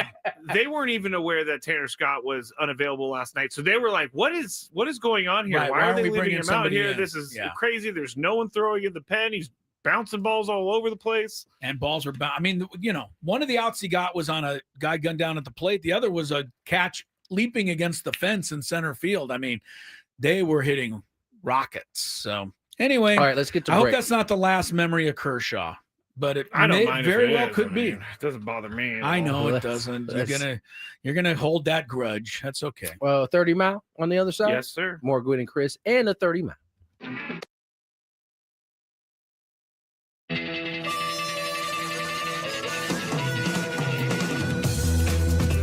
Tony, you care to, Tony, I don't know where Tony went because Tony. I see the corner of his room. Oh well, hopefully he'll be back shortly. Harbaugh. I'm not sure where he went. I might text him to see if he's okay here in a second. Hope he didn't. Yeah. Did you think he fell in the shower? Well, I hope he didn't meet with foul play. You think he met with foul play in our commercial break? I don't know. I mean, he is in New York City. So. He's in New York City. It could be. You never know. All right, we'll just go forward. We're just going to go forward without Tony. I'm sure he'll rejoin us when he gets a moment. Everybody stare at that box. in the top right corner because it's just the corner of his room. I'm going to look now. I'm kind of intrigued. Oh, someone says maybe he's in the bathroom. I don't know. He's been known to go there. As have all of us, frankly, but him more than most. Over under, Tony just forgot that he was doing the show. That's not nice. So maybe that's what they're thinking. You know what just hit me, Chris? No. What if Tony went out to get like ice or something and he forgot his room key? That is something Very that well he possible. is more than capable of doing. Because he would never be gone this late, this long, with knowing that he was on the show. No kidding, man. We took a commercial break like 5 minutes ago, and he has not returned. I'm going to text him. Like, ask him, are you out in the hall trying to get into your room right now? Everything okay? Oh, no. This Question is mark. scaring me. No. Did you hear back from Tony yet? No, I'm thinking something. I'm thinking he locked himself out. He doesn't have his phone because it's in the room, so he's down at the front desk or something. I don't know. I'm sure there's a story in here somewhere. There's definitely get him got back to on be the a air. story. Anyway. I was very concerned about Tony, and I took him off the screen because he's not back. I guarantee you he got locked out of his room. I don't think you're wrong, because that makes sense. But how far away is the lobby? Of course, the New York hotel, it could be one of those ones where you got to wait a while to get up to the... And he's just sitting in line. I don't know why I find this so funny, but it is. Well, it's funny if he comes back with a funny story. Yeah, like it's I locked myself funny. out. It's not funny if he fell and hit his head somewhere and we don't know where he is. That's not funny. Of course, that's not funny. He's obviously not with his phone because he hasn't gotten back to us. Has Tony locked himself out before? Not during the show, but I'm sure he has at one point in his life. Of all people, Tony would certainly seem to be one who would do it. Oh, August also says, Clinton said, got to use the key card for the elevator too. So maybe he's just stuck. Can't even get down? No, you don't need the key card to go down. Okay. You only need those to go up. You should be able to get down to the lobby to say, hey, I locked myself out in New York City. But if we do, can you go to the Padre Hotel and knock on Tony's door? We don't know where he is still. No. Still hasn't come back. And I turned on It's been 20 minutes now. I know. Now I'm starting to get a little worried. Yeah. Where'd he go? What happened? I don't know. I would call the front desk of the hotel, but I have no idea where they're staying. I don't know where they're staying either. And when you sent him a text and said, is everything all right? We have not heard back from him. He is still not back in his room. I bet you he is standing in line in the lobby as we speak. Trying to get his key back. Someone said text Jesse or Dave. And it's really not a bad idea. Maybe at the next break, though. Yes. If we get to the next break, we got to text those guys so that they can go make sure he's okay. Because I don't know where he is. It's crazy. Dave Marcus is probably the one to text. We'll text Dave. Because he's, Jesse could be doing anything, but Dave's always there ready to go. You're trying to say Dave has a ho-hum life and he'd just be sitting around waiting for a text, whereas Jesse might be busy? Is that what you're... Dave's been doing this job for like 30 years. I don't think the what is the word I'm looking for? Never mind. All right. Well, there's certainly an explanation, but we don't have it yet.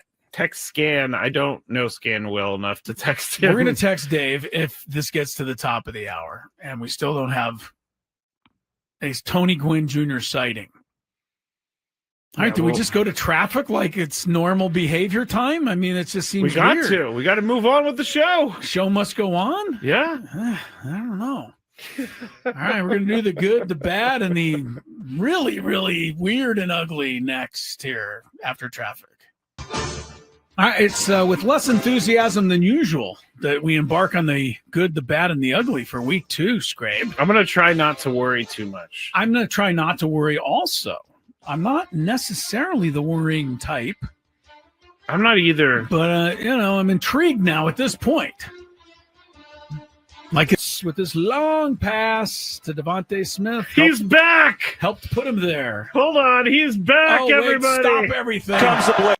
I literally, we went to commercial break, I laid on the bed, and then I just fellas. I never even considered it. I never even. 3:38.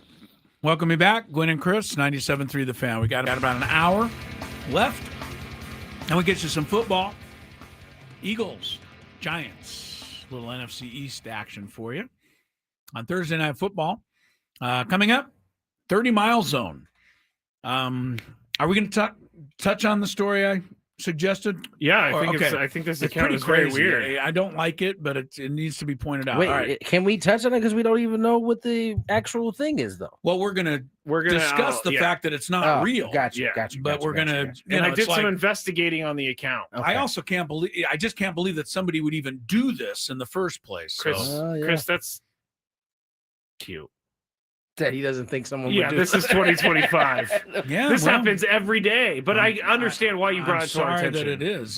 Dodgers nothing, Phillies nothing. 2 innings into the game.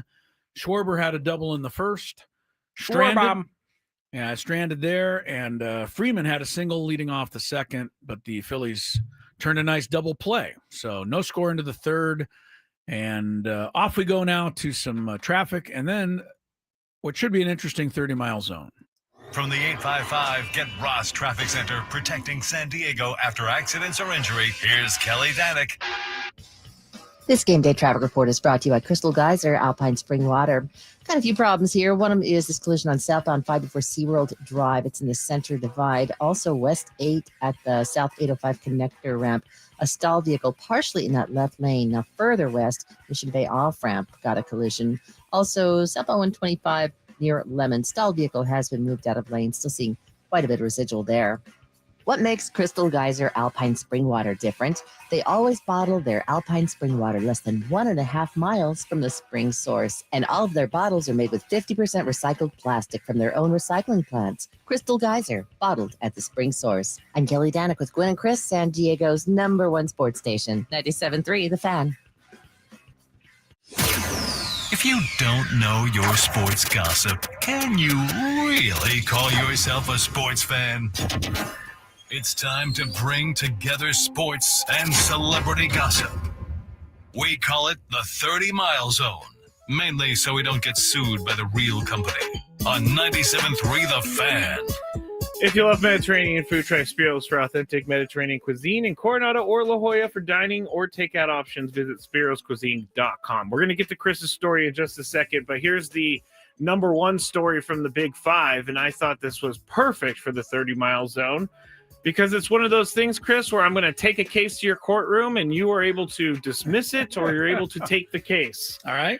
A Lakers fan is suing LeBron James for $865.66, claiming the NBA star's, quote, second decision announcement cost him hundreds. Andrew Garcia, 29, bought 2 tickets for $432.83 each to what he thought would be James's retirement game against the Cavaliers on March 31st, 2026. By the way, that would be kind of crazy if he had ended it against the Cavaliers. Yeah, that would be kind of crazy. However, when James revealed his big decision, it was all an ad for Hennessy. The tickets became nearly worthless. So Andrew Garcia suing LeBron for $865. All right, Chris?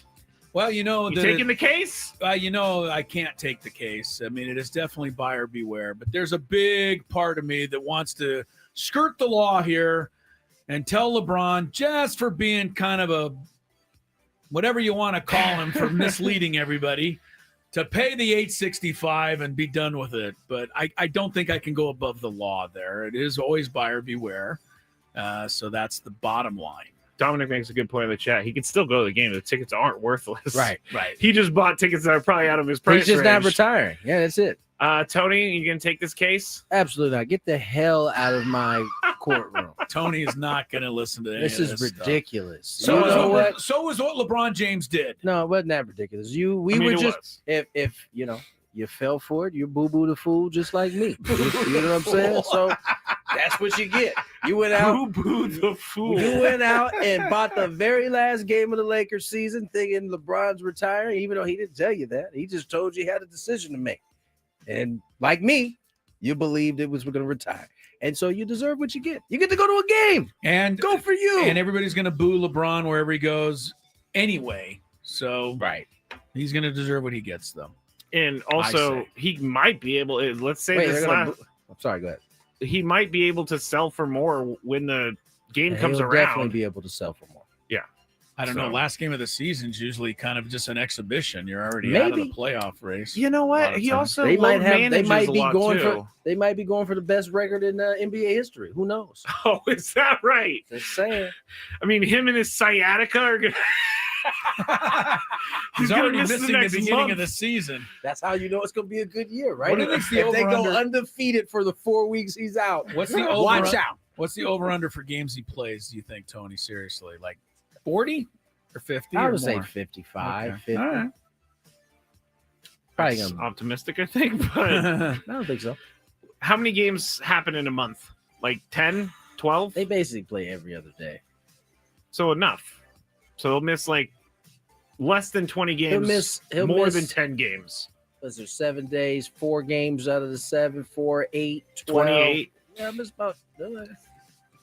That could put you around 50, 55. He'll be back. He'll be back. All right. Let's go to Chris's story that he presented to us a little bit earlier. I'm not even going to give this social media account name out because I don't want to give let's him say any ahead of publicity. time that this is totally bogus before you hear the story, but it surprised me that this would happen. Yes. This account posted sad news. Family confirms former NBA defensive star and Los Angeles Lakers guard Eddie Jones has suddenly passed away after sudden stroke. The whole basketball world is shocked. The mystery of the final moments of the defensive master leave millions stunned. So I clicked on this thing, went through it.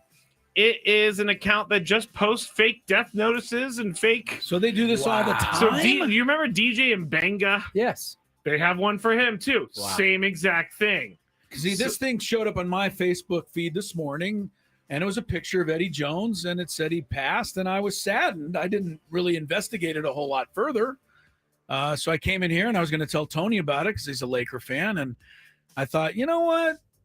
It just smelled a little weird. So I looked it up, and I couldn't find anywhere that he had died except for this posting, and I don't know. What? It just seemed, come I'll on, tell you do why we they do have it. to be doing this now? I'll tell you why they do it.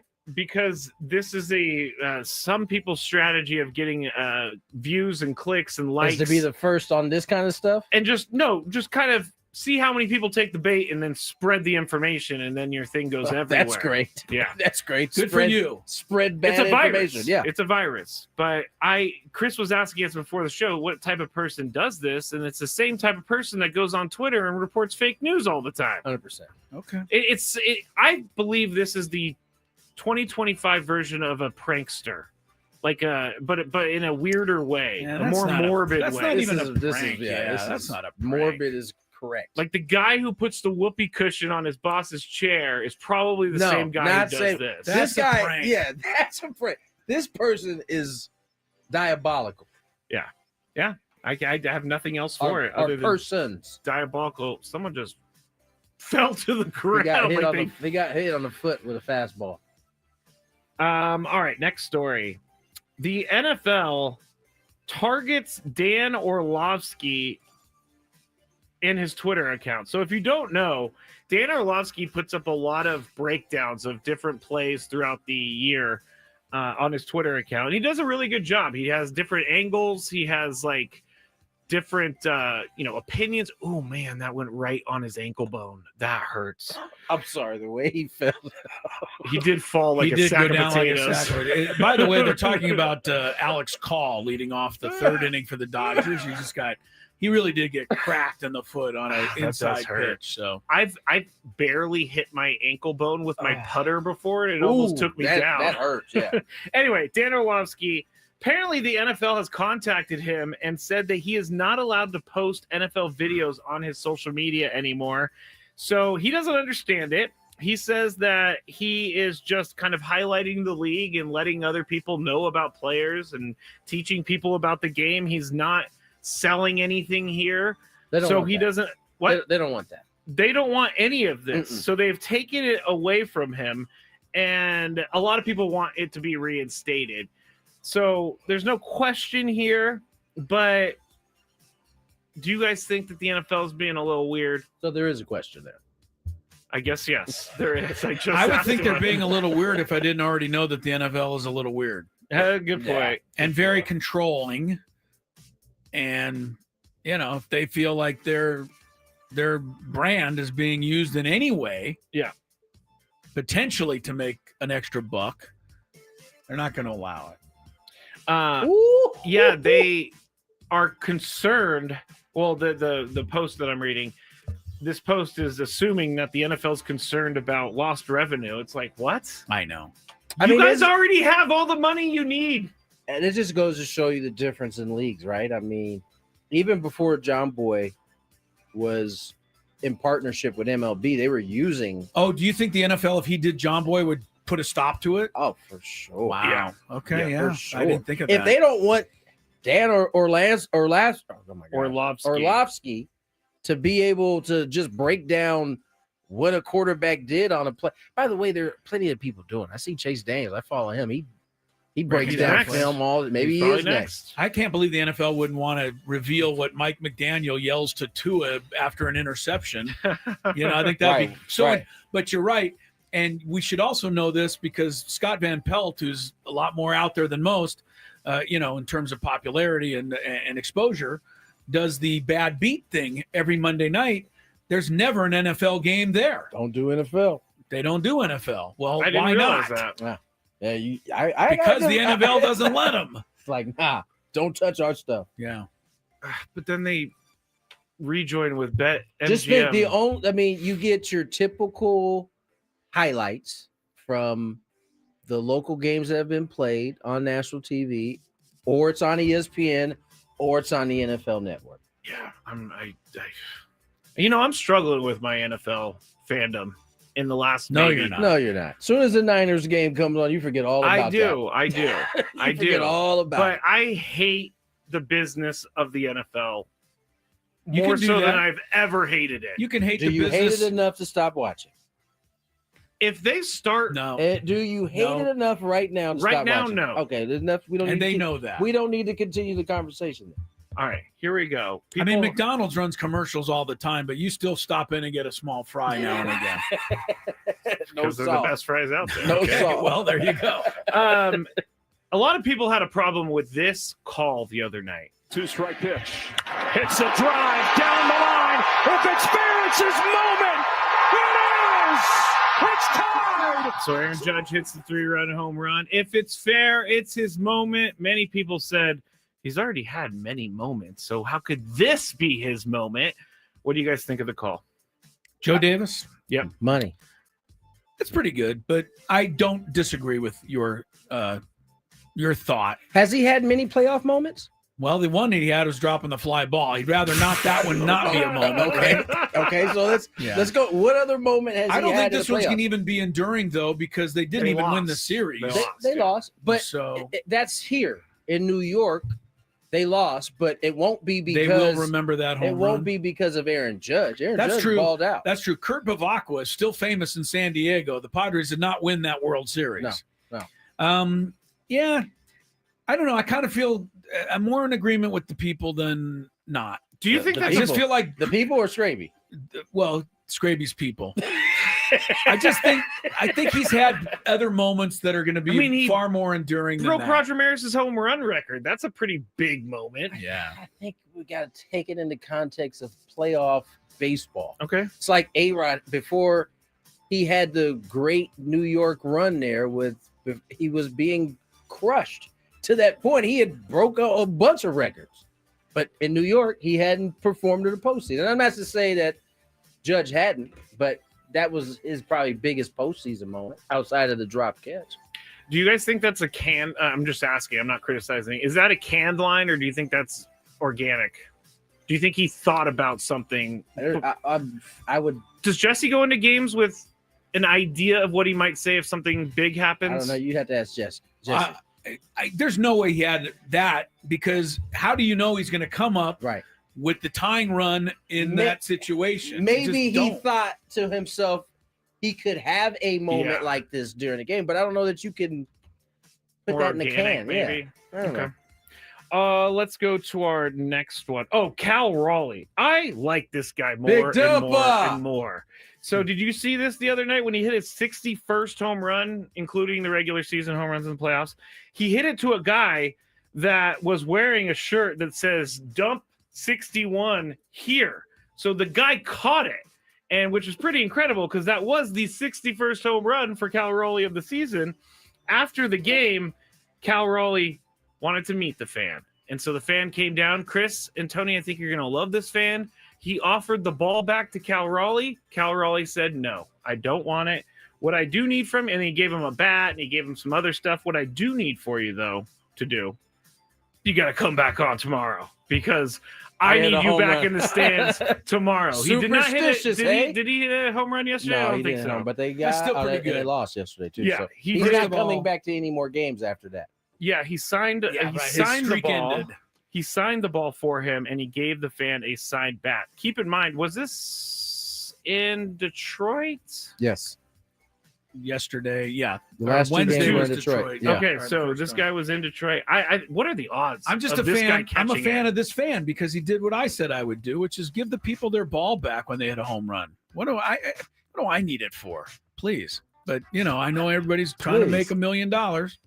Someone on the chat, the Vapors, says class dumpage, which I think is great. Class dumpage. Like he's a class act, but he's a dumper. Got you. Love the dumper. He is a class act, I gotta say.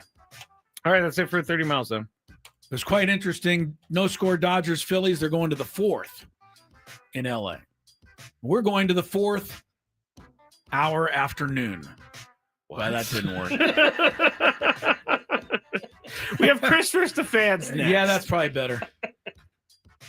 I actually got in trouble once when I worked at the bank for looking up a celebrity, and it was totally wrong on my part.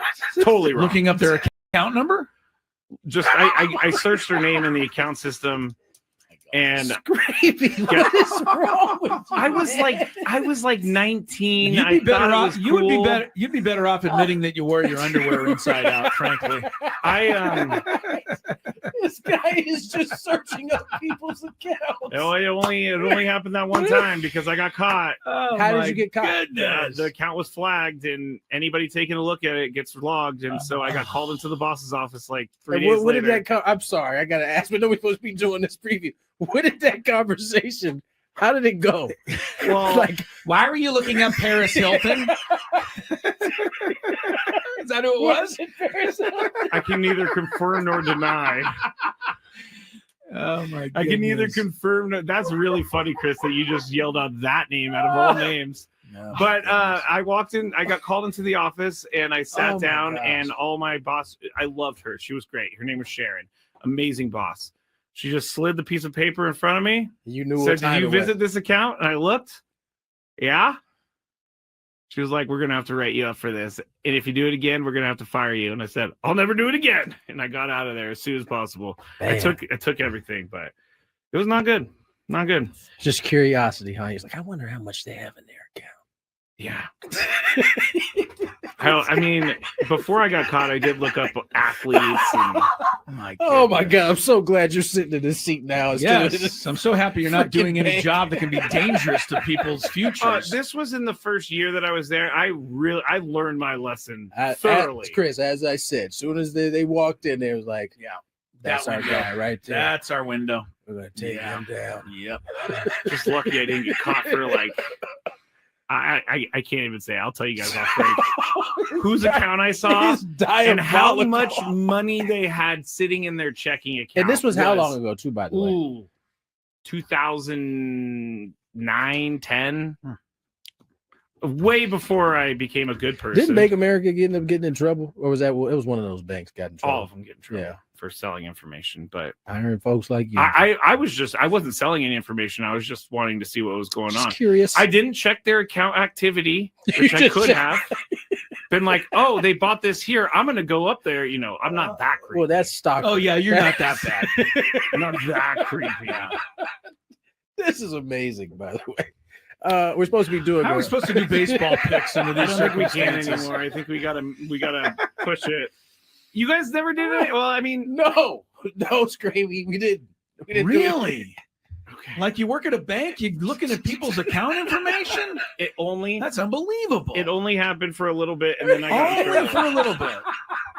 I can't stop laughing at this because it is quite hilarious. Greg. But you were saying that I may have gotten robbed or whatever.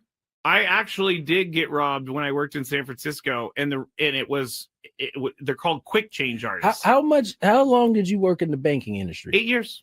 I was a teller supervisor when I finished. I was also the merchant teller, which took in around $150,000 in cash a day. Guess what? Always balanced at the end of the day. Yeah, I bet. But there was a guy who walked in. He had about $5,000 in hundreds, and he handed it to me. He said, "Can I get 50s for these?" And I said, it's pretty annoying that he wants $5,000 in hundreds. In hundreds, and he wanted $5,000 in 50s. He just wanted 50s instead of hundreds. So I had to go get it from the vault. I come back. I'm starting to count it out, and then he's like starting to ask me questions as I'm counting it out. He's trying to what did I tell you, Chris?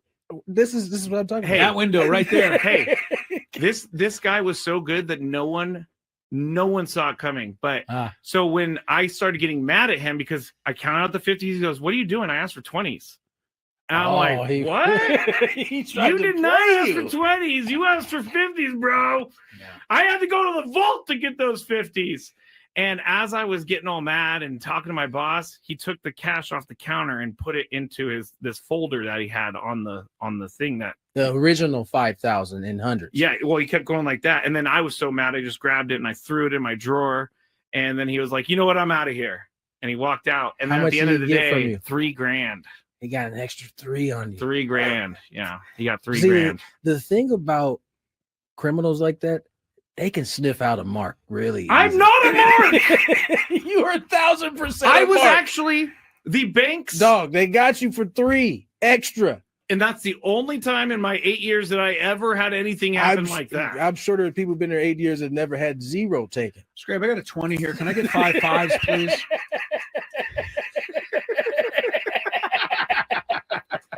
I hate you guys. Let's get to that was one of the worst moments of my life, but you know what? It taught me a lot. Never trust anyone ever again. You know what? You definitely have learned because you don't trust very many people. I don't trust anyone anymore. You are I actually got in trouble once when I worked at the bank for looking up a celebrity, and it was totally wrong on my part. Totally wrong. Looking up their account number? Just I searched their name in the account system, and it's left to go. Giants, Eagles follow Gwynn and Chris here today. So let's get to it. Chris versus the fan, 833-288-0973. Chance to take out Chris Ello today. If you had one shot, one opportunity to take down the human almanac himself, howdy do. Now is your time. Listen to me, this guy is dangerous. Now is your opportunity to win a prize. Well, I hope you know what you're in for. Chris versus the fans starts now on 97.3 The Fan. all right, everybody, we have a few lines open. So if you've never played before and you want to play, you should call in right now because it's the perfect time for it. But you will be playing for a qualification for a chance to win the grand prize, which is a trip for 2 to see Jerry Seinfeld in Las Vegas, including 2 tickets to the show on April 17th at the Coliseum at Caesars Palace, a 2-night stay at the Flamingo Hotel and Casino, and a $100 gas card. Jerry Seinfeld returns to the Coliseum at Caesars Palace on April 17th and 18th. See Ticketmaster.com for tickets. And I need to read the rules. And I should have given the phone number, 833-288-0973. I already did, but that's all right. Okay. I wasn't listening. I'll just be honest. You have to make it through 3 questions. Each question will get more difficult. If you get the question right, you move on. If you get the question wrong and Chris gets it right, you're eliminated. But if Chris gets it wrong, then you move on to the next question or you win. If you're a first-time player, let us know. I forgot what I was going to say. Let us know, and you will get the first question for I know why you forgot what you were today. Say, I actually did a bunch of work on the other questions, but I didn't do work on number 1. No, you didn't, which is why he's distracted right now, ladies and gentlemen. Yeah, give me a second to type out this one. Just got to finish a few more of these questions, and we're going to get going here. Give me 1 second. It's good to know that, we come to the show prepared. Don't even start with me. And by the way, I'm still working on the NFL Pick'em segment, Tony. Okay, I'll yeah, have yeah. it ready, I hope. You got about 10 minutes. You know, 15 minutes. we don't have time for me to lose my mind, so I'm just gonna move forward because that really bothered me. Oh, goodness. All right, let's go to. So we should expect that these question number ones are going to be, what color is the sky? A1 today. All right, let's go to Craig. Hello, Craig. Hello, Craig. How are you? Hello. Hey, Craig. Hi. Hello. How are you? Hey, how's it going? It's going well, my man. Good. Here You we ready go. to play? First question. Okay. What NFL team was the first ever to finish a season with an 0-16 record? This happened in 2008. 2008, 0-16, first team ever 0-16. Was it the Colts? The Colts. Sorry, Craig. I think the Browns duplicated it, but I think the Lions were first. For a second, I was like, he did not just make that mistake. Sorry, Craig. Yes, it was indeed the Lions. Jets are the only team this year still with a chance. They're going to win one game. Oh, yeah, I know. I'm just saying. Let's go to, I think it's Jaime or Jamie. Let's see. Jamie or Jaime? Depends. If you're talking to me, it's Jamie. Okay, You're it's Jamie. talking to me, it's Jamie. All right, Jamie. Good answer, Jamie. Yes. Here we go.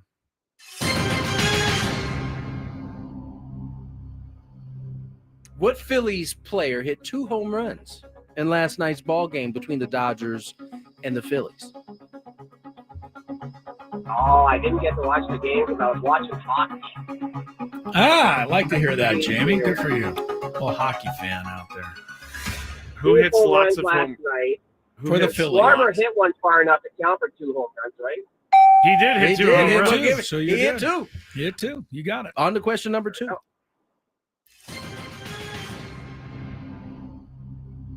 Who was the first major league player to pitch a baseball over 100 miles per hour? He's the first. I would have to say Walter Johnson. Ooh, very On good. the big train. Yes.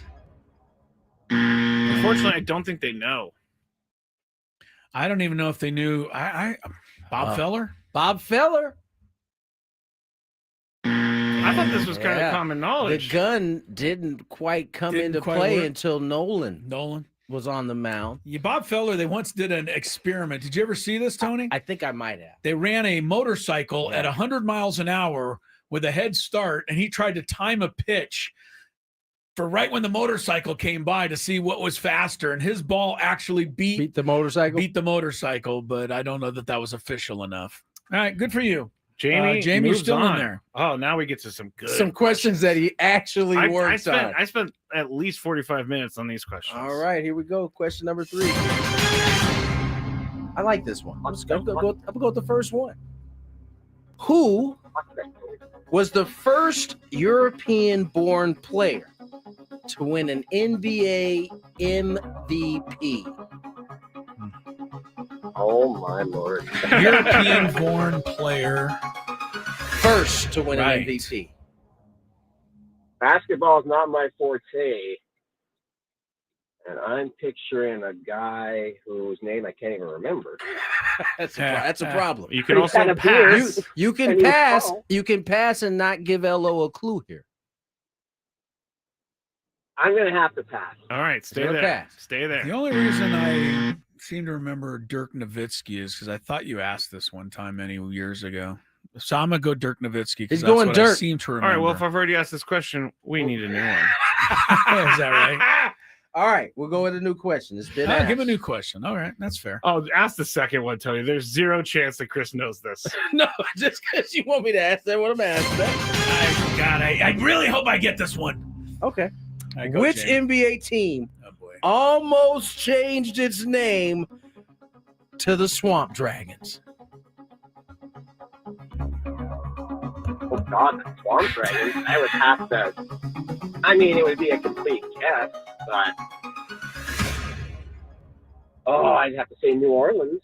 That's a great guess, actually. Great guess. Chris would always say it's not a good guess because I guess it's not a good guess. Well, I mean, I think I have a legit guess. I mean, I don't know if it's, Skraby said there's no way I can get it. I mean, the swamp is in Florida, so you got either the Orlando Magic or the Miami Heat, and the Miami Swamp Dragons. Yeah, I don't know. I'll say Orlando then. The Orlando Magic, a.k.a. the Swamp Dragons? Wow! We got Jamie ourselves a winner. Nice Stay work, there, Jamie. Jamie. The answer was the Brooklyn Nets. Yeah. They were going to be the New Jersey Swamp Dragons. There's another swamp. There we go. I Okay. came across this Didn't remember randomly, and I guess because they were not drawing any fans whatsoever, and When they were the Nets? Yeah, when they were the Nets, like when they first Jersey, started yeah. out in New Jersey, and they were trying to find new ways to bring people in, and so they almost went with Swamp Dragons to get people into the stadium. That would have been a tough. There is a New Jersey Swamp Dragon logo right here. Yeah, it's a cool logo. If you want to try it, Oh, check it out. There he is. It's a cool pretty funny. logo.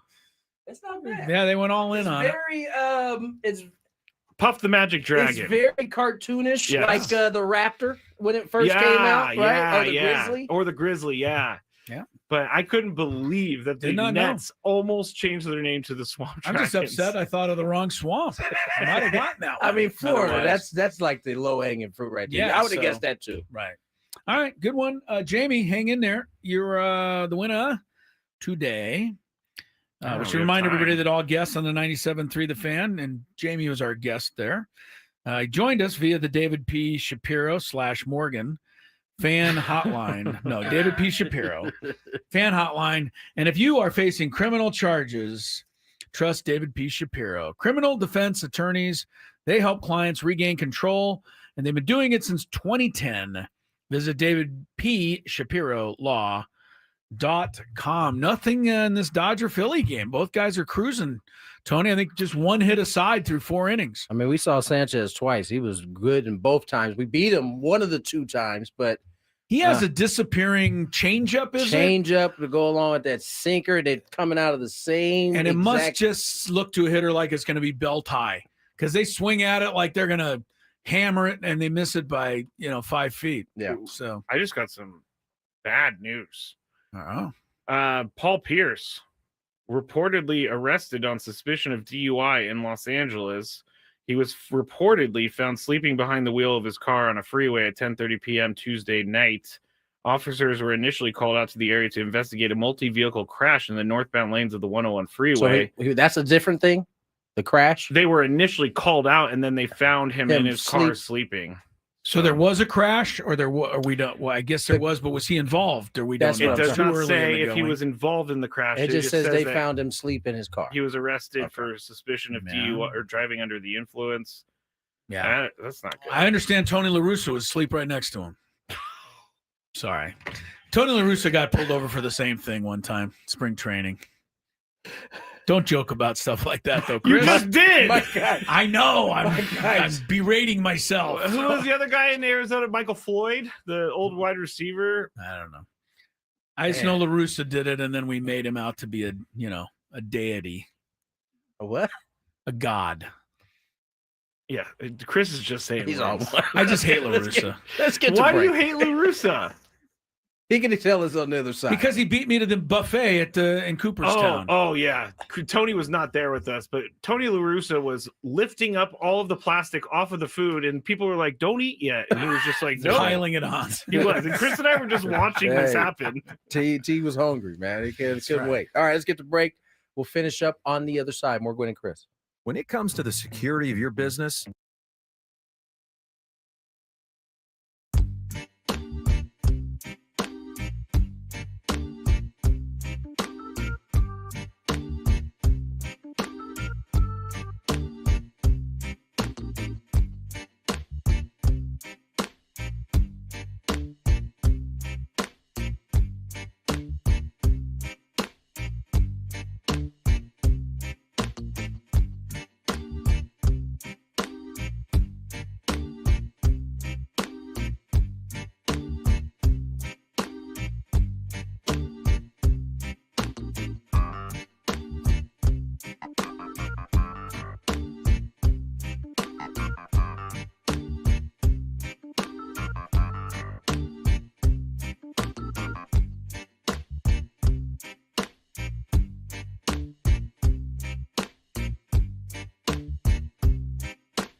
Philadelphia Giants. And if you are like working and you're just, I got to see the Dodger Phillies game, and you're like on your way, take your time. You're not missing anything, like nothing. Phillies have one hit. Dodgers have one hit. Neither team's had a scoring chance, really. At all. Yeah. So they're in the top of the fifth right now. Has anybody reached second base? Yeah, Schwarber did in the first inning. He got the third after his double, but he was stranded there. Max Kepler just stole second for the Phillies, so they have a runner in scoring position. Tony and I going to do our NFL Pick'em segment, but we're not ready. I'm still working on it. Is he still making fun of me? I thought he was serious for a second. He sent the text I think he was making yesterday. fun of you, actually. I think he is. Yes, too. because that's preparation, Skrabe.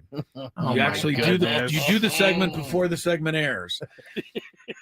Anyway, we are tied at 34, so we got a good matchup so far. Let's do some pick'em this week. It's time for Tony and Chris to face off, playing for a season-long prize of pride. I see pride. I see power. The guys make their picks, and then they stress over their picks all weekend. No, please, no, no, no. Gwynn and Chris NFL Pick'em starts now. Yeah, thanks to Old DeMercado and the Cardinals somehow boxing up that game. Tony hit his upset pick last week. Big 8-pointer. Got him right back in it. I had led by 10 a couple of weeks ago. That's how quickly things can change and pick them. In the National That's right. Football League. 34-34, 3-point game. I can't leave this one for you, so I'll take Packers at home. Dang. Over the Bengals. Thought you might leave it for your I boy. know, I was thinking, but 14 points. Packers, I was really high on them until the last 2 games. Really haven't played great, but the Bengals are stumbling and bumbling. I'll take the Packers. I the Bengals still have some weapons at least to do something, but Packers. Your 3 points, Tony. Game you feel best about on the board. We do not pick against the spread, by the way. Ooh, do I want to Straight go up for? pick. Who you going with here? Yeah, give me Philly. Tonight, Yep. the Eagles at the Giants. Feels good. Eagles are coming off their only loss. All right. I like the Colts. I'm a believer in the Colts. It does seem like the Colts, they're home this week. It seems like they've been home every week except for the game they lost to the Rams out here in L.A. But other than that, it seems like the Colts, they're home again. Anyway. I'll take them over the Cardinals, who are, I think Kyler Murray's iffy for this game. He didn't practice today. Yeah. I'm sure he'll be ready, but I'll take the Colts. Danny Dimes. All right, Tony. It's a 2-pointer here. Pittsburgh. Just so everybody's aware, if you care, that is my pick in the Survivor this week. Pittsburgh. I'm still in the running, so I'll give it to you. I'm picking Pittsburgh in my Survivor. All right, time to a 1-point game here. And, yeah. Sorry, Scrape. Go Tampa Bay. That's fine. They got the better everything. I mean, how much healthier are the 49ers than they were last week? Probably a little more healthy. They're still without George Still Kittle. a bit in disarray. Yeah, Ricky Pearsall, I don't know who's going to play. Long flight. Oh, yeah. Although the 49ers do have a way of, coming up with it on the road. I'm a believer in the Bucs, so I'm going to put my mouth where my mouth is. Tony, 1 point pick. You know what? Buffalo's going to bounce back this week on the road in the Buffalo ATL. At Atlanta, Monday Night Football. All right, upset pick. Now we wipe the slate clean. If the upset team we pick does win, we get the points they're underdog by. I'm not doing this as a strategy thing, Tony. I was going to go with Atlanta anyway. Atlanta's That's fine. 4.5-point underdog Monday night at home. I'll take the Falcons for the 4 points. I've not really yet been impressed with Buffalo. You said that. All right, Tony.